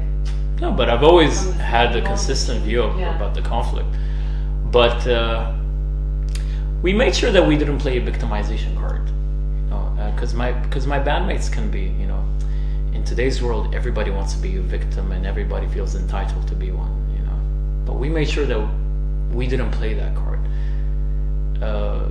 Because again, in the food chain, although they were lower than me, we could definitely find people that were lower than them, right? So we're like, let's not play that victim card. And what we did is we always wanted to overcome the systematic discrimination that was there, or the imbalance system that we had to work in. And we did it because we were focused. Just get to the show, try to get to the show, just do a good job, get paid, show people what you have to offer, and that's it. You know, there's nothing more to think about that. You know, some people like I guess only the Armenians are going to see this, right? I mean, you never know. No, like at some point you could say there were a lot of other artists that were using a political identity while their music wasn't that good. Like their music was mediocre, but they made sure they used the political identity that they had, or, you know, the Palestinian identity in a political way. I made sure to make sure that my music was good. At the end of the day, statistics speak for the. There was once I heard something like statistics have no feelings, or facts have no feelings, right? Whatever. Statistics, they show to me that I'm sort of on the right track. And if you came after the show, like a lot of times when we played in Jerusalem, or like Tel Aviv or Jaffa or Haifa, there would be some Israelis that used to come and, you know, sit down and smoke weed with my guys. That to me is an important interaction, where I show these, like, the Israelis will see these guys are behind the wall. The wall that's protecting you is protecting you from a dreadlocked blue-white Palestinian from Bethlehem who can outdrink you and outsmoke you. What are you talking about? Like in which paranoia do you live in, right? And I think that was more of a better political statement, or our presence on the stage is a stronger political statement than by using a political card to take away attention from the mediocre songs that somebody has. Look that you're not naming names. No, but I see it, and you know what? Like, but I feel bad because I also blame foreigners for it, right? Because maybe they'll one day do this to the Armenians, which will be very bad for the art scene. But let's say there's a Palestinian musician who has great music, right? Or a painter. Let's go to painting, right? He has great paintings. He's a great artist, but it's just not political. Like he is beyond the temporal theme. He's about bigger themes. I don't know. And his art is beautiful. And there's this other Palestinian, it's only political, right? It's very temporal. Like once a wall falls, I think the meaning in that art is going to be lost too. A foreign NGO or something will always choose a mediocre one because they sort of fulfill an agenda. They fill in the blanks. While the Palestinian guy who's actually an artist, a master of his art, is not getting the recognition that he deserves, because he's not playing the same political tropes that you want him to. He's still very political. His existence is political in itself. But because he doesn't get encouraged and supported, and because he will not make enough money, he will end up, working at a hotel reception desk. And thus you hurt the art scene by, supporting a mediocre artist. Hopefully one day we don't do this to the Armenian. If there's an Armenian art that you like, even if it doesn't have to do with Artsakh, it's okay. If it's good, it's good. Not everything has to be political. At some point, you just have to encourage the art scene. Yeah. Is there anything more different about Armenian folk music than like Palestinian Arab folk music? Do you think influenced? No, there's a big difference. Yeah. And my music, up on you see, in Armenian there is a way to differentiate it, because in Armenian I can say that Up on Apostles is not Arapagan, it's Araperem. Right, the music is not Arapagan, it's not Arabic influence, but it's an Arabic. Because if you listen up on Apostles, there's like Armenian, Balkan, Caucasian, all of these. So with a bit of Middle Eastern. No, but I'm more influenced by, like, I don't listen to a lot of Arabic folk music. I listen to a bit of Levant Arabic, but songs that are close to Armenian, or at least, like Hala Hala Layya, like Shahin Melodically, it's not that Arabic. Like it's not, the same as other. So to my ears, it's easier to listen to. It's easier to understand, right? I don't listen to a lot of Arabic folk music, but when I do, and I like, and Up When Apostles have taken a few Arabic folk songs and we've redone them, and we've given them a new life. But I would not say I'm an avid listener of Arabic folk music. And there's a very big difference of Arabic and Armenian folk music. But I may make it sound like what I hear in Jerusalem and in Bethlehem. We have a lot of Greek influences because it's on the Mediterranean coast. So I see what I hear in Jerusalem, and then I put it in. And what I hear, like I used to listen to a lot of Goo Dolls. It's an inescapable part of my fingers when I play on the guitar or the National. I put it in, but I try to put some Middle Eastern beats, some Armenian stuff. That's where Up When Apostles, for the Armenian stuff. Yeah, we'll switch now. Wait, what? Because you were doing both at the same time? I still do them. Yeah, you still do both. Right now, I can't release the new Up When Apostles stuff. I think I can't release them for the next 6 months. It's going to take a long time until. For those that don't know, there's war going on right now there, so it's going to be a while. Armenian stuff, I have like a few things ready, hopefully. Yeah, and then you kind of went from just, well, sorry if I have the chronology wrong, from covers to like doing your own, like writing. The Armenian stuff? Yeah. There was the time where I started with covers and then I stopped. There was a time where I also started with originals and I stopped. I only focused on covers.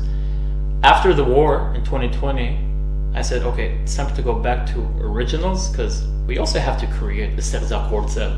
We also have to Sterza Korzel, and not only to recultivate the old one. The old ones are good too, I'm not saying, but let's also create a new culture. Like why only the old stuff? Why can't we do new stuff? And I wanted to write love songs that could be Siroyer Kiryev Aska Siragan at the same time. Like you wouldn't know, is it about a girl or is it about the land, And everyone would be confused, and everyone, sometimes they don't know what my songs are about.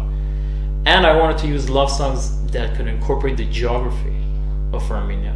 And I wanted to write dialect, like songs in dialects. But like, I have a song with the Hadrut dialect, but it's a new song, right? It's so you get presented the dialect not in a very square way, not in a very, a blank way. No, man, it has new life in it. Because at some point we need to keep that's what the genocide survivors, we like messed up big time, because after the genocide we lost the dialects of where we came. You and I are Sebastians, we spoke in like classical Armenian. We didn't lose the dialect. But like most of the other ones from the villages of Western Armenia, they lost their dialects. They don't speak them. Nobody really knows what those dialects sound like. Maybe they exist in one song or two songs, but so I wanted to make sure that we don't lose dialects in Artsakh, and if you preserve them in pop music, because that's certain, you have to work with the technologies of your era, of your day, right?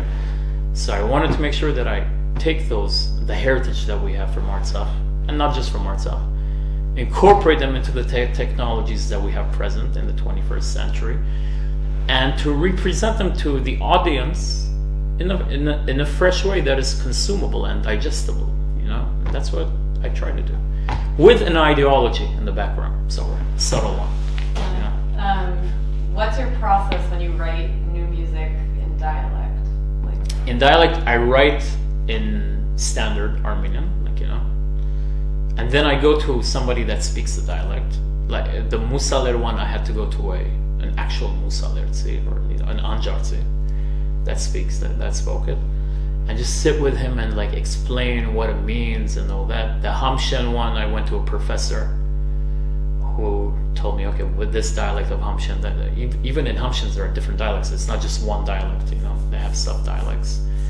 And that's how I do it. Like I sit with them, because I also want the dialect to sound casual and authentic, but also to speak about subjects that I wanted to speak about, right? And that's what we do. And even in Western Armenian, right? I sometimes also try to write in Western Armenian, because we don't have new songs in Western Armenian, right? When was the last time we heard a Western Armenian song? We're stuck with the ones that we've heard in the 90s, the last time you heard the Western Armenian song. So I also try to do that. you know, especially in Armenia. You see, if you follow the statistics, having a song in dialect is a much better indicator of success, right? A lot of the hit songs here are in dialects. Like the Hamshan dialect is very big here. Like Kuzim, Garmirachchi, you know, like these are all Hamshan songs that are hits. I've been to the south of Armenia, to Mehri. I've heard young people there sing Hamshan songs. You know, like they pick it up, you know. So I've also like work with dialects. There's nothing wrong with it, you know. Just make, lack of a better term, make sure it has sex appeal. No, seriously, like I'm actually trying to be serious. If it has, it will survive. If it doesn't have sex appeal, that's why I was talking with Shah. Western Armenia, the way that these conventional institutions that are trying to preserve Western Armenian, they always present it without sex appeal. How the hell is it going to survive? There's nothing attractive about the way you're presenting it. Come to a bar where me and my friends are sitting and speaking Western, and you'll see what it is, what it needs to have. There's soul in it. There's authenticity in the way that we're speaking it, you know? And yeah, that's what I try to do with dialects. But I had 3 chords that I know. I know only 3 chords, and I rehash it. Wait, earlier you mentioned something about Dilijan being... I was talking about the national... Or do you feel connected to Dilijan? No, I was talking... Okay, this is not a controversial thing. This is an academic thing. A nation is an imagination. Don't know if you've heard this before, but a nation is an imagined community, right? You're never ever going to meet all of the Armenians around the world, but your affiliation with them is sort of imagined, right? You imagine an Armenian collective as if you're brothers and sisters, but you're never going to meet everybody in Dilijan, right? But Dilijan plays, in that imagination, Dilijan plays a stronger role than any other non-Armenian city, right? Although you live in Philadelphia, is it, right? Okay, what's next to Philadelphia? I don't know, give me a city in Pennsylvania. Oh, okay. Pittsburgh. All right, whatever, okay, yeah. Pittsburgh. So in that sort of context, theoretical context, Pittsburgh doesn't play any role in your life because Philadelphia is your intimate community. You actually know it. It's not actually an imagination. It's a real thing. You know every street, zagadzuga, as we would say, you know, every hole and pothole there, right?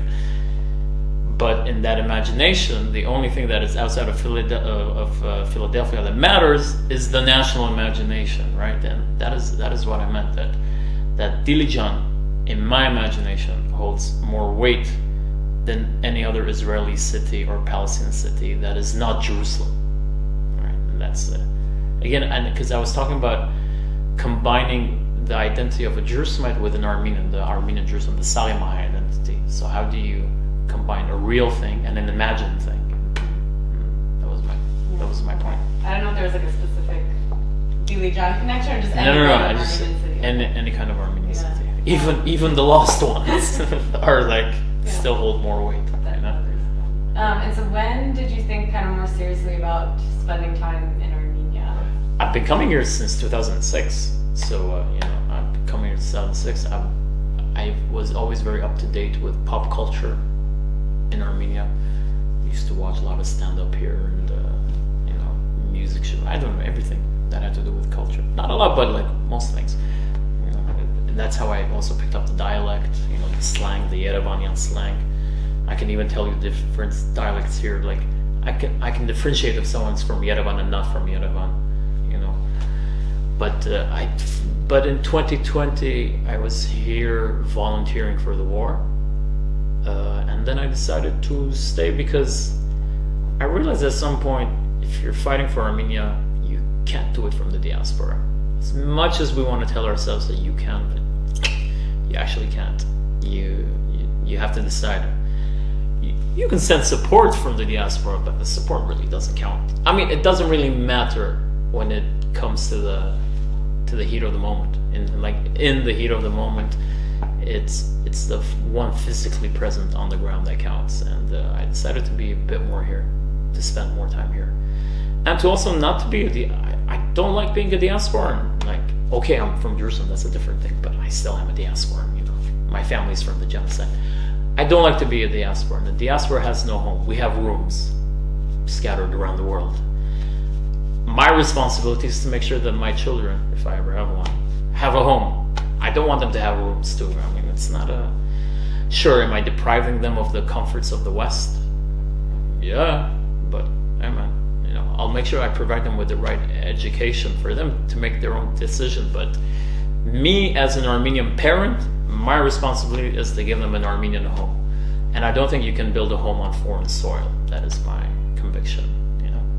And is there anything here, I know some people say this, I feel like you're not going to agree, that feels like not your home, since it's not like where your family first came from, or to you, like, this is... But my family, when my family arrived in Sebastia, they were foreigners there, because again, that was not our land, right? When their families ended up in Kilikia, they were foreigners. Kilikia was not part of the Armenian highlands. At some point, we roamed outside of the Armenian highlands. We went somewhere, and we forget that we were guests there too. And the only way to close this gap, or to close this circle, is to go back to the highlands. Now, am I back in Vaspuragan, where 400 years ago my family came up from? No, I'm not. But I'm closer to Vaspuragan from here than I will be in Jerusalem. And at least the waters that flow through the Armenian highlands, that flow from Ashtarag, are flowing right to Vaspuragan too. The same mountain chain, the same thing. And sorry, but like when I walk, especially in the village that I live in, I got churches that are like 4th century, 5th. What am I not? Is that? Do I not feel at home? Again, it's part of the imagined community mythology. I'm a product of that mythology, right? 5,000 years or more or less, I don't know. When I see that, I feel, okay, this is mine. This is mine. The Basilica in the Vatican is not mine. As beautiful as it is, and as beautiful of artwork as it is, it's not mine. That 4th century church that's fucking collapsing on itself, that is mine, for better or worse. Okay, so, in this lifetime, that's mine. At some point, I also, in Armenian, there are very good words in it. Haimart, right? We say Haimart, an Armenian person, whatever. There are some things that I look through the Armenian prism. There's some things that I look through a non-national, just like a blank person prism. When it comes to that church, I look at it through an Armenian prism, okay? Now, not everything in my life is decided through an Armenian lens. I'm also an individual with an agency that is not connected to Armenian, right? But in this world, I was born into an Armenian family, and I'm not proud of being an Armenian. I'm happy being an Armenian. I haven't really done shit to be proud of, but I'm happy. And in this lifetime, it's good enough. The food's good, the music's good. We're losing wars, but hey, one day we'll win one. And I want to have my name written on it that I helped to win one. And what made you choose to live out, not in Yerevan? Have you seen the traffic? Well, my dad chose that because he chose the plot of land, 10 years ago or something. And it's a beautiful place to live. It's 20 minutes outside of Yerevan. And, once you have a car, you're good. And also, I mean, I don't want to be an extra patriot. That's not what I'm doing. But those diasporans that only come to Yerevan, Central, only the ring, and they don't leave the ring. Yeah, I'm like, dude, if I'm gonna give a home to my kids here, you need to integrate and get down with the soil. And you don't do that only in Kaskat. You do that outside. When you live outside, you also see the real Armenia. Not the rich Armenia of Kaskat. You see the real one, but you also see the beautiful one, because you see the open space that we have. No, it's good to live outside of here, and it's quiet, and I have to deal with street dogs, which I like. I like my street dogs. And seeing the real Armenia, what are the challenges that you see for Armenia, life here? First of all, I believe, okay, this will be controversial for your diasporan audience. The future will be set by the youth of Armenia and not by the diasporan youth. Again, if you're not here, you are not participating in the change, or in the change that you want to see. Look at me quoting Gandhi. But if you're not here, you're not participating in the change that you want to see. That is why everything that I do, I translate to Armenian. Everything that my friends do, I got some great diasporan friends that are very smart, but they only post in English about an Armenian issue. Who cares, man? Why did you post in English? There is youth in Armenia that need to be exposed to certain ideas and ideologies, especially people like me, my camp. We believe that the education system here is not teaching the right ideology, or the youth are lost with their what is Schreibertune in English? In their show-offism and materialism. They're lost in the material. So you're like, okay, if you had something good to say, why did you say it in English? At least why did you not translate part of it? Maybe somebody in Armenia, a young person in Armenia, will see it on their algorithm. I don't know, maybe it'll pop up in their algorithm. Is it not worth a few minutes of translation? And so the more I live here, the more I understand, as a diasporan, everything that I do, I have to do it in Armenian. I have to do it. It's not about the delivery of the message, it's about the message. I don't care how you deliver it, just get it to the target, get it to the address. So that is the main thing that I've discovered. Like, it is only the youth here that will change it. We can sit in the diaspora and say, I don't know what do diasporans say these days. I don't. I'm from Jerusalem. We're fighting another war there. But like, if you believe by sitting in California or wherever, Lebanon or something, you're protecting Artsakh or Armenia.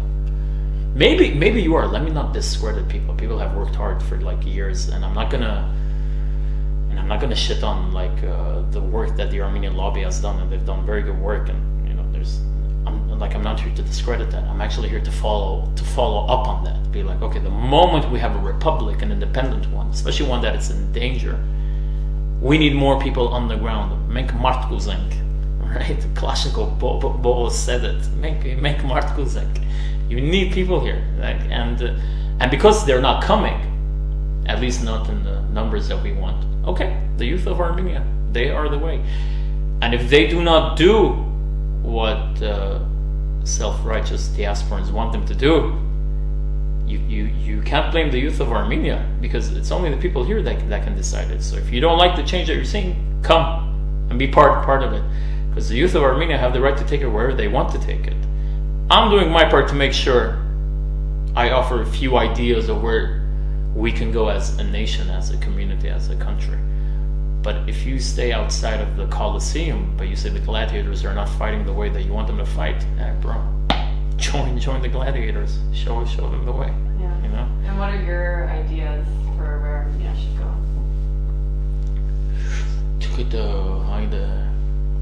All right, where am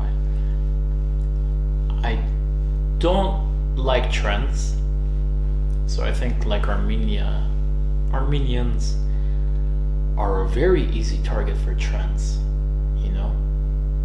and they're always willing to shit on what they have to get a pat on the shoulder from someone that they think is above them or more superior than them. I don't like that. I don't care if an Englishman pats me on the shoulder, or an American, or a German,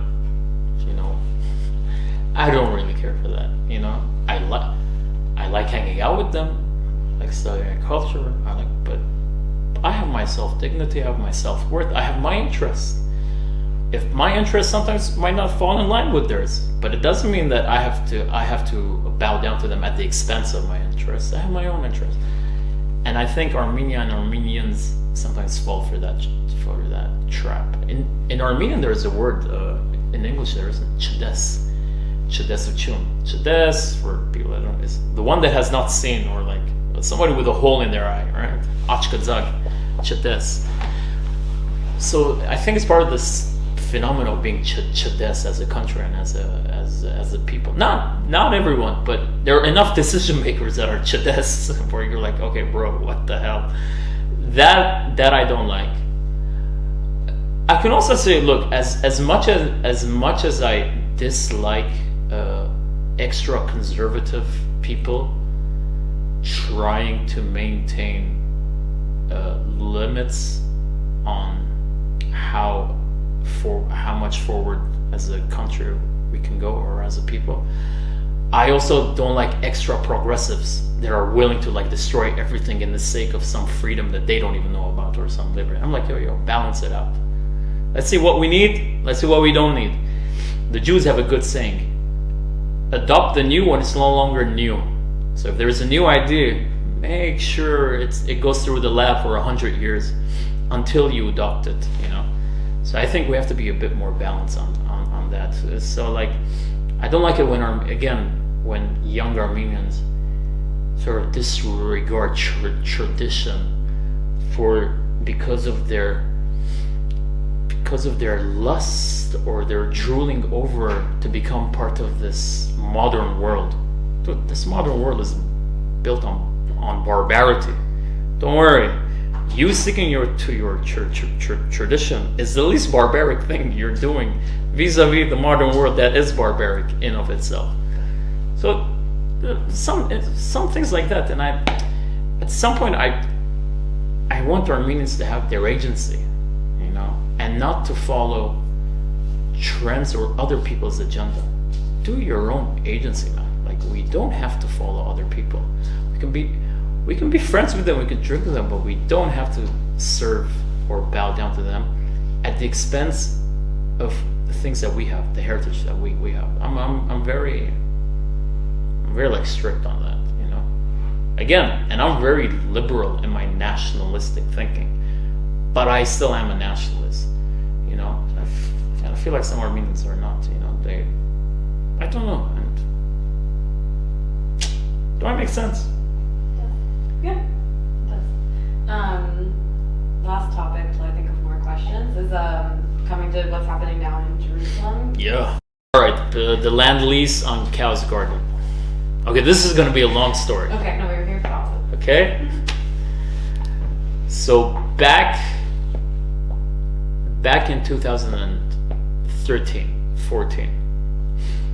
there was a new director of real estate. Okay, the Patriarchate has a director of real estate who is a priest. He's a clergy, and this one was an Armenian Jerusalemite by the name of Baret Yeretzian. Father Baret Yeretzian, who was from Jerusalem, but he served a bit in Jerusalem, but then he was sent to America for a long time, and he's an American citizen, actually.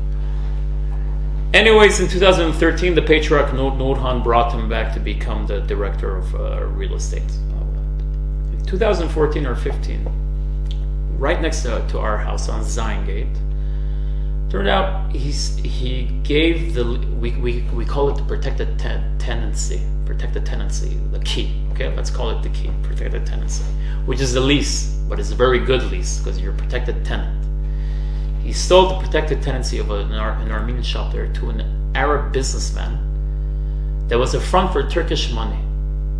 The evidence is there. Even the UN had evidence. Even the Jerusalem municipality had evidence that the Turkish government was finding Arab businessmen as fronts to buy a property. And I've heard that this also happens in Lebanon, it happens in Syria. I've heard that it happens in other places.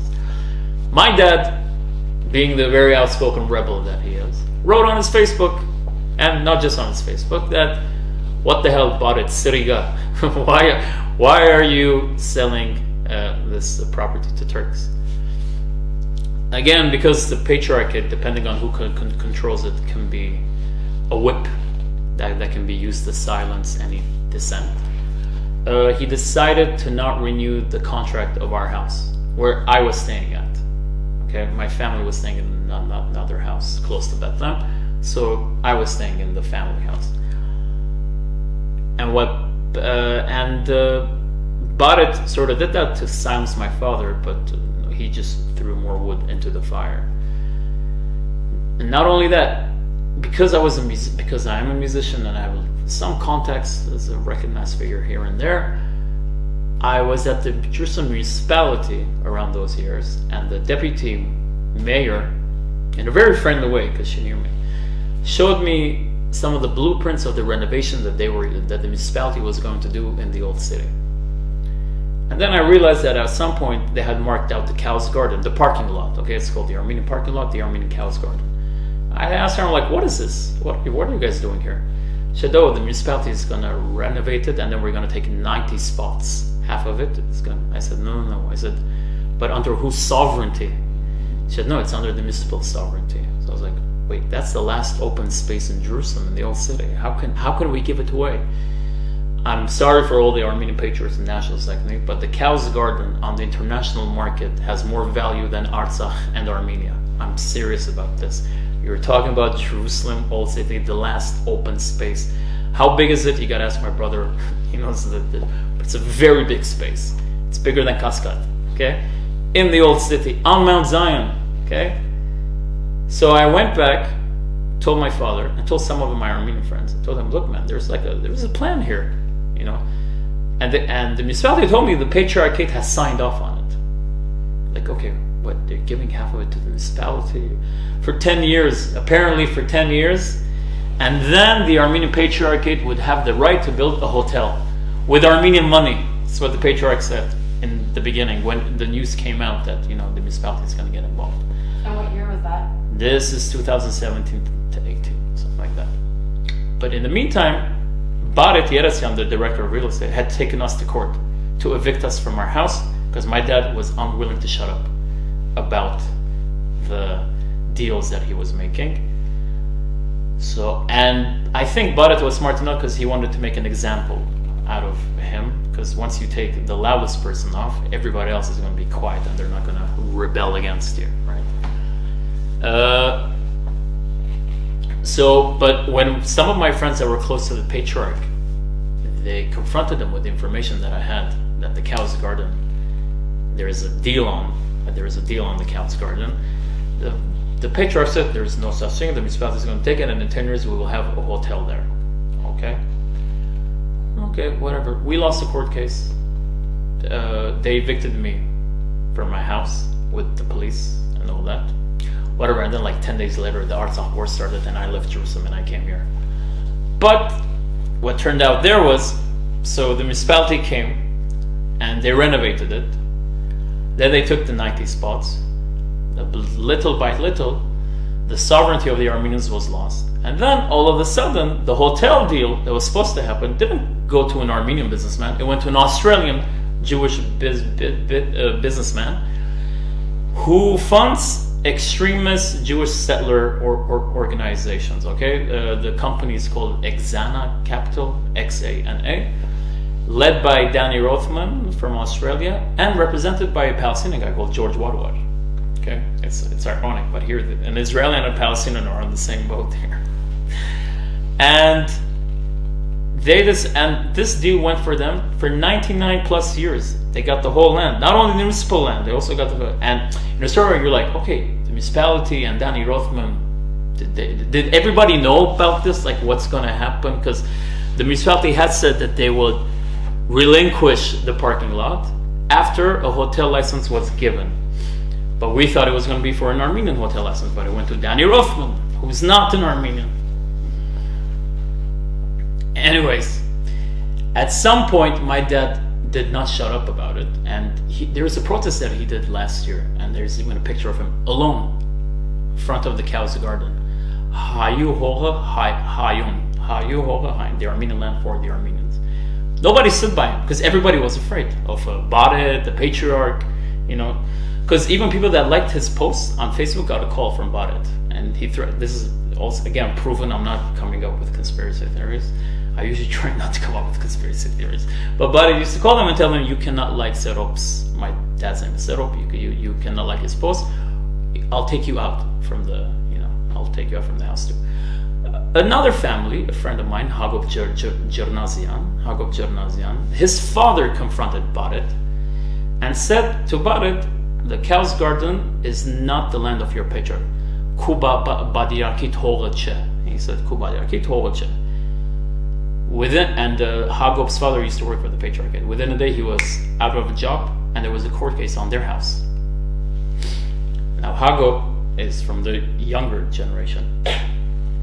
Again, he from his side, my dad not shutting up on Facebook. My dad managed to capture the media attention of the diaspora news outlets and the Armenian news outlets. Pressure grew. At some point, even some of the clergy of the Brotherhood, the St. James Brotherhood of Jerusalem, they also wrote a letter to the patriarch saying Baret has to resign and we need to revoke this deal. Nothing happened because Baret threatened their salaries. Again, here it seems like Baret is stronger than the patriarch, but my personal opinion is one helped the other one out. But at some point, also, I think you need to remember this. A lot of the clergy are Armenians from Armenia. and the patriarchate is not on good terms with Vehabar, the Echemiadzin. He's also not on good terms with Gilikia. Okay, so I think at some point everybody had an interest to make sure the pressure grew on the patriarchate, and it did grow, and at some point, April 2023, on April 1st, my dad's birthday, I don't remember this, or even before that a bit, Baret was defrocked. Okay, the patriarchate had a meeting, the synod, as we say, they had a meeting, and they said Baret is defrocked because he cheated the patriarch. He didn't cheat the patriarch. The patriarch knew exactly what he signed up to, but seeing and not expecting the pressure out of not just the community but the nation, they had to come up with a scapegoat. Now, he's not a complete scapegoat. He is also guilty. Baret is guilty. But to divert the attention away from the patriarch, they found Baret. They shaved him like a chicken. Told him, here is a chicken that you can rip into pieces. Okay? So they threw a defrocked Baret into the hands of the community. Now, I was actually there when he was chased out.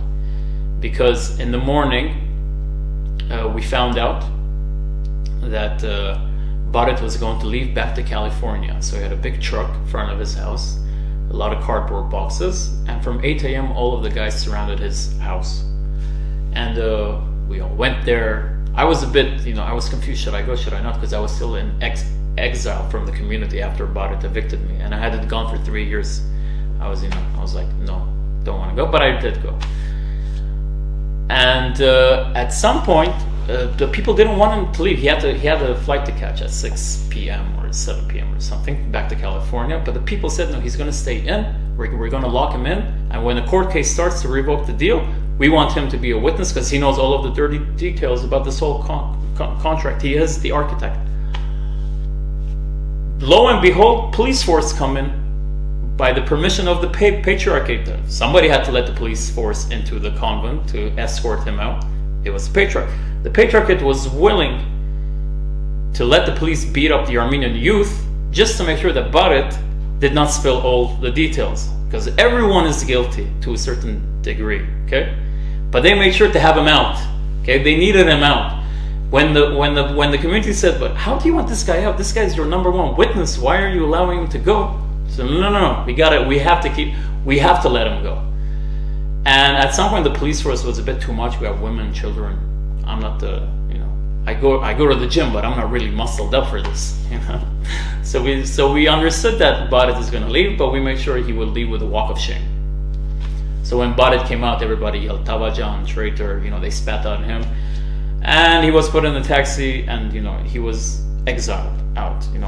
I witnessed myself. The guy that evicted me, I saw the way that he was evicted.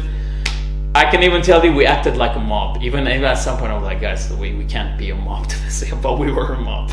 Whatever, people's, they were angry, passions were flaring. But 2 days later, we organized a protest because, you didn't want to extinguish the fire. The fire was set, it was lit. We had to make sure to burn all the responsible people. And the number one responsible person is who? The patriarch, right? He signed. So they did a protest where Hagop Churna spoke, Setrak Balian, my father, and it was very clear. Okay, Baret is out. There's still the patriarch. The patriarch has still signed up to it.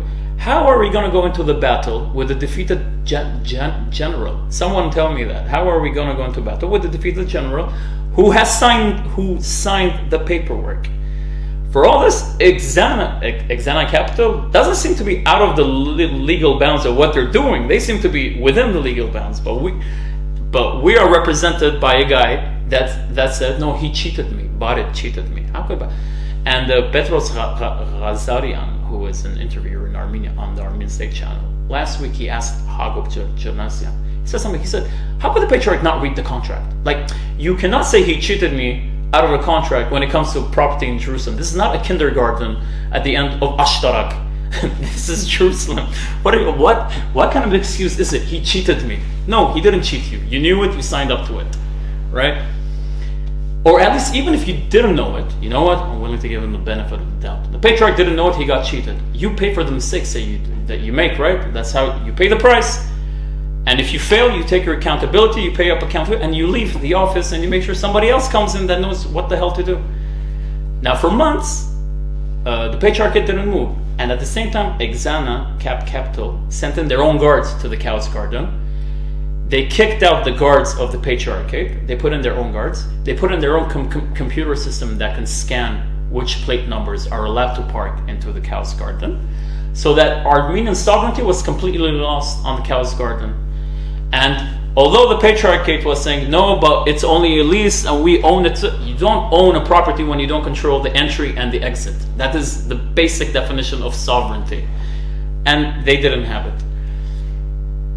Now, because the Patriarchate was, for the few months, was not even helping, and they were not cooperating with the community, because the community was saying, you, the Patriarchate, in the name of the Patriarchate, you need to send a cancellation of the contract to the court, to the justice minister, or whatever you have to send it to.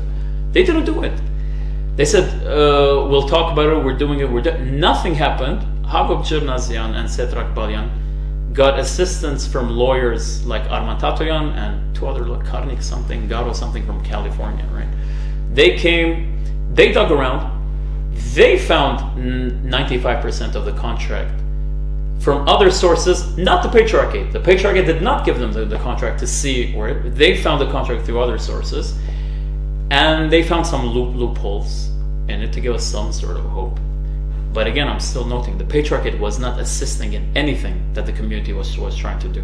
Okay, and I don't know what kind of politics was going up there, because somebody can tell you, yeah, but there's inner politics there that somebody wants to blame the Patriarch, make sure he's weak, so they can some other politics going on there. But fact of the matter is, they didn't help. But through the contract, we found out, no, this whole deal is not just about the Cow's Garden. It's about more than the cow, because in every deal, like the papers, it's saying the Cow's Garden and adjacent properties. Adjacent properties is a fucking vague word, and it could mean from the Cow's Garden to Jaffa Gate. It could mean the convent. Within the convent, we have a museum that we renovated. Beautiful building. If I was a hotel developer, I would love that museum to be mine. It's renovated. We have a playground that looks up to Zion Gate. We have great buildings that are adjacent to Cow's Garden.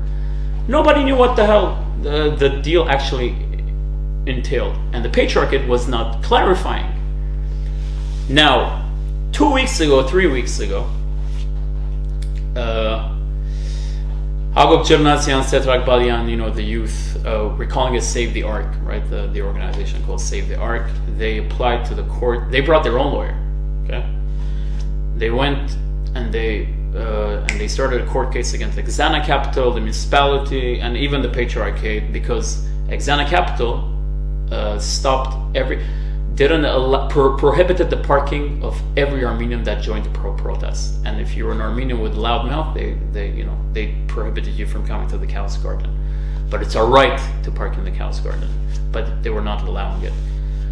But Exana Capital, they overreached at some point, because 3 weeks ago, they brought trucks and started to tear down a wall that delineates between the Cow's Garden section and the Patriarch's own parking and the seminary hall that we have. Okay, there's like a wall in between. They started to tear that down. The community again showed up on the site and said, "What the hell are you doing?" And for the first time, the clergy joined. Okay, for the first time, because I think at some point they even realized, okay, it's more than the Cow's Garden, and it's coming closer to their throat. It's coming now. It's in their parking, because that parking is private for the priests. So they started to show up when it was closer to their throat. But anyways, it's better late than sorry, So it's all good. They started to show up. The Patriarch came down twice, but I don't really care about it. He is the weakest link to me. He might be the strongest, we need him there. I don't know what the hell. But our guys did a very good, still not settled. But and Exana Capital was saying, I have the paperwork for the whole thing. So our guys were like, no, but the Patriarchate sent out an intention of cancellation. And in Armenian, a lot of the news outlets read the English version of the cancellation letter, the Patriarch. But in Armenian, it talks about the intention of cancellation and not the actual cancellation, right? You had to read the Armenian letter, not the English one. So when the truck showed up, the guys, our youth asked the patriarch, like, did you send in a cancellation? Yeah, we're talking, again, juggling an excuse or no answer. No one knows what the hell is happening. Their lawyer didn't show up, the patriarch. The guy's lawyer showed up, the lawyer that our guys found, the Save the Ark lawyer. He shows up and he tells the guys what we can do and what we can't. And at some point 4 days ago, our boys were able to actually go forward 50 meters and retake a big chunk of the cow's garden. And now they've set up an improvised barricades, sort of like as a trench with barbed wires, wood, stuff like that. The clergy is there, they're present, the community is there, there's 24-hour watch. It's like a big camping, and everyone's there. But again, legally speaking, we have no idea what the hell's going on. The patriarchate is saying they have sent in a cancellation form, and hopefully they have, because if they have, then the trenches have to stay until it's solved in the court. I think even if they go to court, it's going to take 15 years. This is not a one-day solution. Right now, it's a battle of wills. And so far, our boys are winning. The community, the clergy, I don't know. But the ones that are there, cool. I think even the ones that are there, they're trying to make sure it's not us, it's the Nachkins. It's not us. I think that's what they're trying to do. But whatever, we're also good with that. But the patriarchate being the Hatsiada, the address or the addressee of this whole shenanigan and this whole ordeal, we have a problem in the sense that there's a guy up there who's not doing what he has to do. He's not competent enough. I don't think he's. Maybe he will surprise me. I'm always down to be surprised. But they don't know what papers they hold. They don't know what legal rights they have. They don't know what Exena actually can do and cannot do. Baret is in California, sitting very well, peacefully. I don't know where all of the Armenian patriots. If you want to find a Tavachan, I can find you one. Sitting in Pasadena with millions that he made, and nobody knows what's happening. But our guys, like, all of my appreciation for it. I wish that I was with them now, but I also don't want to be in Jerusalem. But I think they're doing a great fight, and they're showing the Armenian nation that we might be a small nation, but we don't have to follow the diktats of other peoples, the dictations of bigger powers.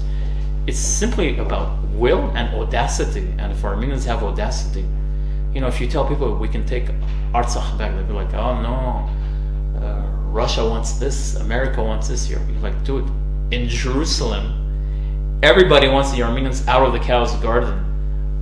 100 people are there, only 100 people, and they're defending it. And not only defending it, they went forward 50 meters. They actually liberated some of the lands back. What are you talking about? It's about audacity. That is simply it, a vision and audacity. And leadership too, which our youth have, like Hagop Janasian, etc. They're showing great leadership. And the leadership is not coming from the recognized representative of the Armenians, which is the patriarch. It's coming from the youth. And good for them. Wow. So that was the whole story. That was the whole story. Now I'm going to ask all my questions. But thank you for explaining it so much. I have a lot of questions. How does it work? So, like, just the leasing. So the patriarch owns the whole quarter. They own everything.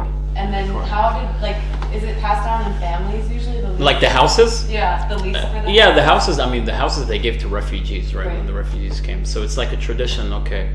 There are some that are protected tenants, right? So if my mother is a protected tenant and I'm living in her house and she passes away, automatically it has to come down to me, at least for 3 generations. The protected tenancy goes for 3 generations. After the 4th one, you lose it.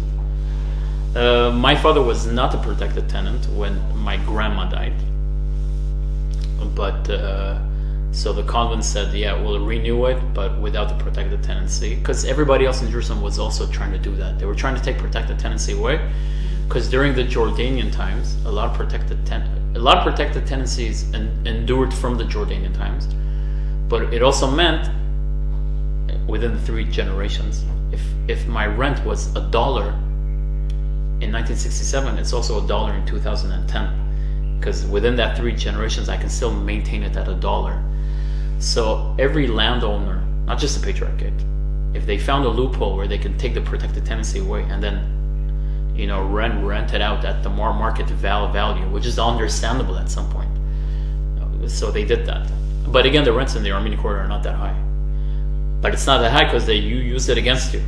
They make sure they give it to you on cheap, but you have to be quiet. And so that's how they lease them. Yeah. And is it? But it's also a traditional thing that even if you're not protected tenant, I'm in this house and something happens, my kid will take it. Like it's a custom. It goes from family to family. And like let's say there's like a brother or something. Like if there's like a new person wants a house, like are they able to get a house in the community? Yeah. So right now there's actually a waiting list of new couples that are looking for a house, and the director of the real estate, who right now is a new guy from Sasunik village, he will says okay. He has said the priority goes to the Armenian couples. If you're Armenian on both sides, like if the couples are Armenian from both sides, they have the priority. He doesn't want mixed Arab marriages for now, but he said he's willing to. So that, but they decide. And the problem is, it goes back to the residency thing. You want to have an address in Jerusalem so that the Israelis don't take your residency away if you're not a citizen. So that's and you want to be close to the ghetto. You want to be close to the Armenian environment. Like I understand why, but it's also becoming a bit untenable living there. And if people can't, like they're on the wait list, where do they typically go? Well, I know 2 people that are on the wait list, but their wives are here. They're Armenian diasporans, Middle Easterners, but their wives are here. Until their paperwork is solved, I don't know. Yeah. But they'll find some. The rents are just very expensive outside of the quarter, but quality of life is better, actually. Like, the sanity, the facilities, and the utilities. But you want to stay in the quarter because of a symbolism of some sort. Yeah. And is it common for people to talk about like what rent they were given or like the deals they got from the church, or is it very like hush hush? No, it's not that hush hush, but the rents are more or less the same. I mean, if the convent gives a house, if they rent out a house for $1,000 in the quarter, that would never. I don't think that would go down well with anybody. I think back in the day it was $100, 120. Now we're talking about 300, but like rents in Jerusalem are $2,000. So $300 is. But you're living in a cave that's 700 years old, 800 years old. Does it feel weird to, like, when your landlord is the church when you were living there, or is it just because normalized? Look, there were times when they were okay. Again, the patriarchate can be used as a whip depending on who sits on in the various seats. The higher ups. If they're okay people, it's an okay situation. If they're not okay, it's not okay. But the problem is power corrupts. Power corrupts. I'm sorry to say this, but it does. I mean, very few people are deserving of an office like that. Seriously, I don't. Very few people can even earn an office like that. So it's and especially we're talking about an institution that has resources, real estate, which is the biggest asset in Jerusalem. They have it, so they can use it against you. No, the patriarchate, for a lot of, sometimes it's good, sometimes it's morally corrupt, if not materially corrupt. And when you were evicted, did you, like in the court case, did you have anyone like come support you or have like resources? No, they made sure they silenced him. No, Badet made sure that nobody would support my father. It was against my father. But, no, he made sure that nobody showed up. It's okay, but people have showed up now. I mean, again, the rebellion did start, but three years later, but it did start, and like obviously Artsakh contributed to it. But do you think like being literally kicked out of your house was also like brought you closer to Armenia, or did it? Yeah, in fact, I always wanted to come to Armenia. Like I always planned on it, but I think that just accelerated it. But no, I always wanted to come. And once I got evicted, I was like, okay. But then 3 years later, when the rebellion starts, you're like, wait a minute. This community is not dead after all. There's a resurrection. And not only that, even if Cow's Garden is gone and we don't retrieve it, I think what the guys in Jerusalem are doing, they're at the moment they're the beacon of some sort of hope and faith and audacity that the Armenians can learn from. And again, as stupid as it sounds, as little as it, that 50 meters that they got back is a lot. Like, it's a big chunk of the Cow's Garden, and they took it, and then they made sure they're holding the line. And I don't know how long they will be able to hold it, but the fact that they did it, and they're doing it with Artsakh flags, like, draped all over them, right? I think at some point this can also show, especially youth in Armenia again, because that you have to be involved with the well-being of your community, your collective, your nation, your country. In Armenia, it's a very common thing to say, "Yes, it means I don't get involved in politics, or I don't talk politics." And it's one of these trends. It's better to say it than to give a political opinion. But the Armenians in Jerusalem are showing you, no, you gotta get involved in the politics. I think one feminist writer once said, "Personal is political." Personal is political, bro. This is not even. This is a communal thing. You're damn right. It's political, and I think the guys that are fighting the good fight in Jerusalem, at some point, that is going to show the road to redemption in Armenia. And people are going to see that leadership, vision, and audacity are needed if we're ever gonna. The Jews have a good saying: the redemption will come from the east. It's a Jewish saying, and I think in Armenia's case, it's right. The redemption will come from Jerusalem. As much as I'm boasting my home community, my native community, but today they're showing it. They're showing it. And about how many guys is it that's like rotating through?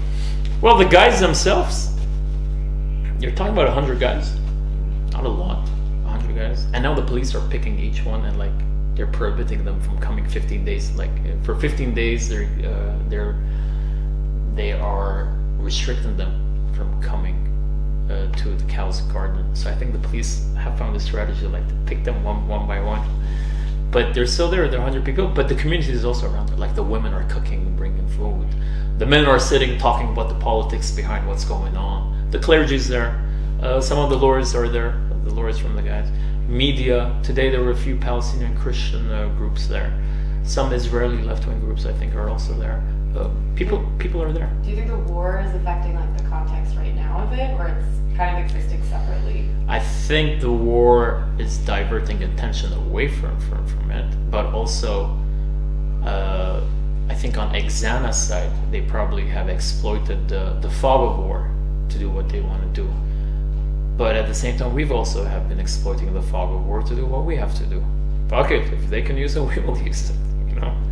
Why not? Again, in 10 years, I think we will talk a lot about what happened in Cow's Garden, and I just hope we hold the line that we have now. If not, I mean, yeah, sure. If we can take another 50 meters, let's take another 50 meters.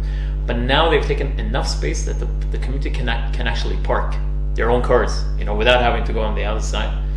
Although we said our boundaries until the actual old city wall, that's our land. But we have enough of it, and if the court case starts, then I think construction has to freeze and status quo until the court case is done. But our guys have shown the Armenian nation what it means to be a united fist, and sheer will. It's about stamina and will, man.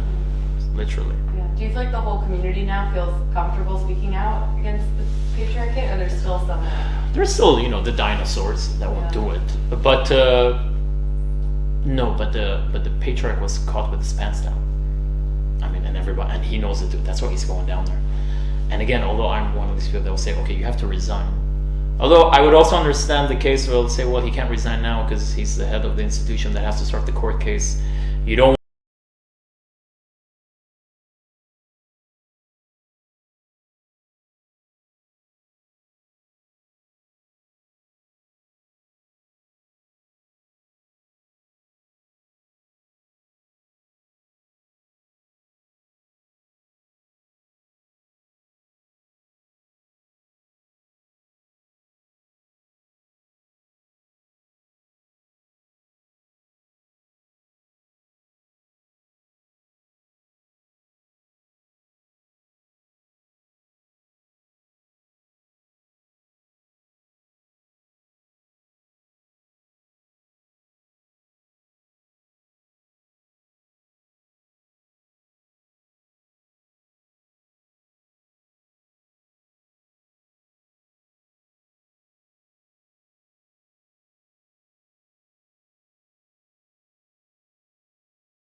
I don't want to be judge, jury, and executioner. I leave it to wiser people to do that. And final question: what would it mean if you did lose the land? Like, what would that? The Armenian quarter. Or not the. Well, for now, the Cow's Garden. No, it would. It's one of the lifelines of. Sorry, wait. It's one of the lifelines of the community. I mean, you cannot. You need somewhere to park if you're going to go to the clubs, to the school, to the playground. You know, it's an artery that's very important to the beating heart of the community. So if we lose that, and then they build, I don't know, some sort of outpost for extremist settlers that are going to harass us, which they've been doing in like some of the other streets. That's very bad. Like you'll start to lose the community life, and once you lose it, you lose the community itself. So yeah, this is sort of like last stand. It literally is. But look, again, that's why I said even if we lose it, I think we have won something that is not tangible at the moment, but which you will be able to find tangible in the future. I think we have won something. We found a diamond in the rough that for now we're still like, hatching away, like, peeling away its layers, but we'll find it. It's somewhere there. And once we get to it, it's going to take time, but it's there. Yeah. Anything we can talk about? Anything we can talk about? Yeah. Me? Yeah. Well, tell the diasporans to come back to Armenia.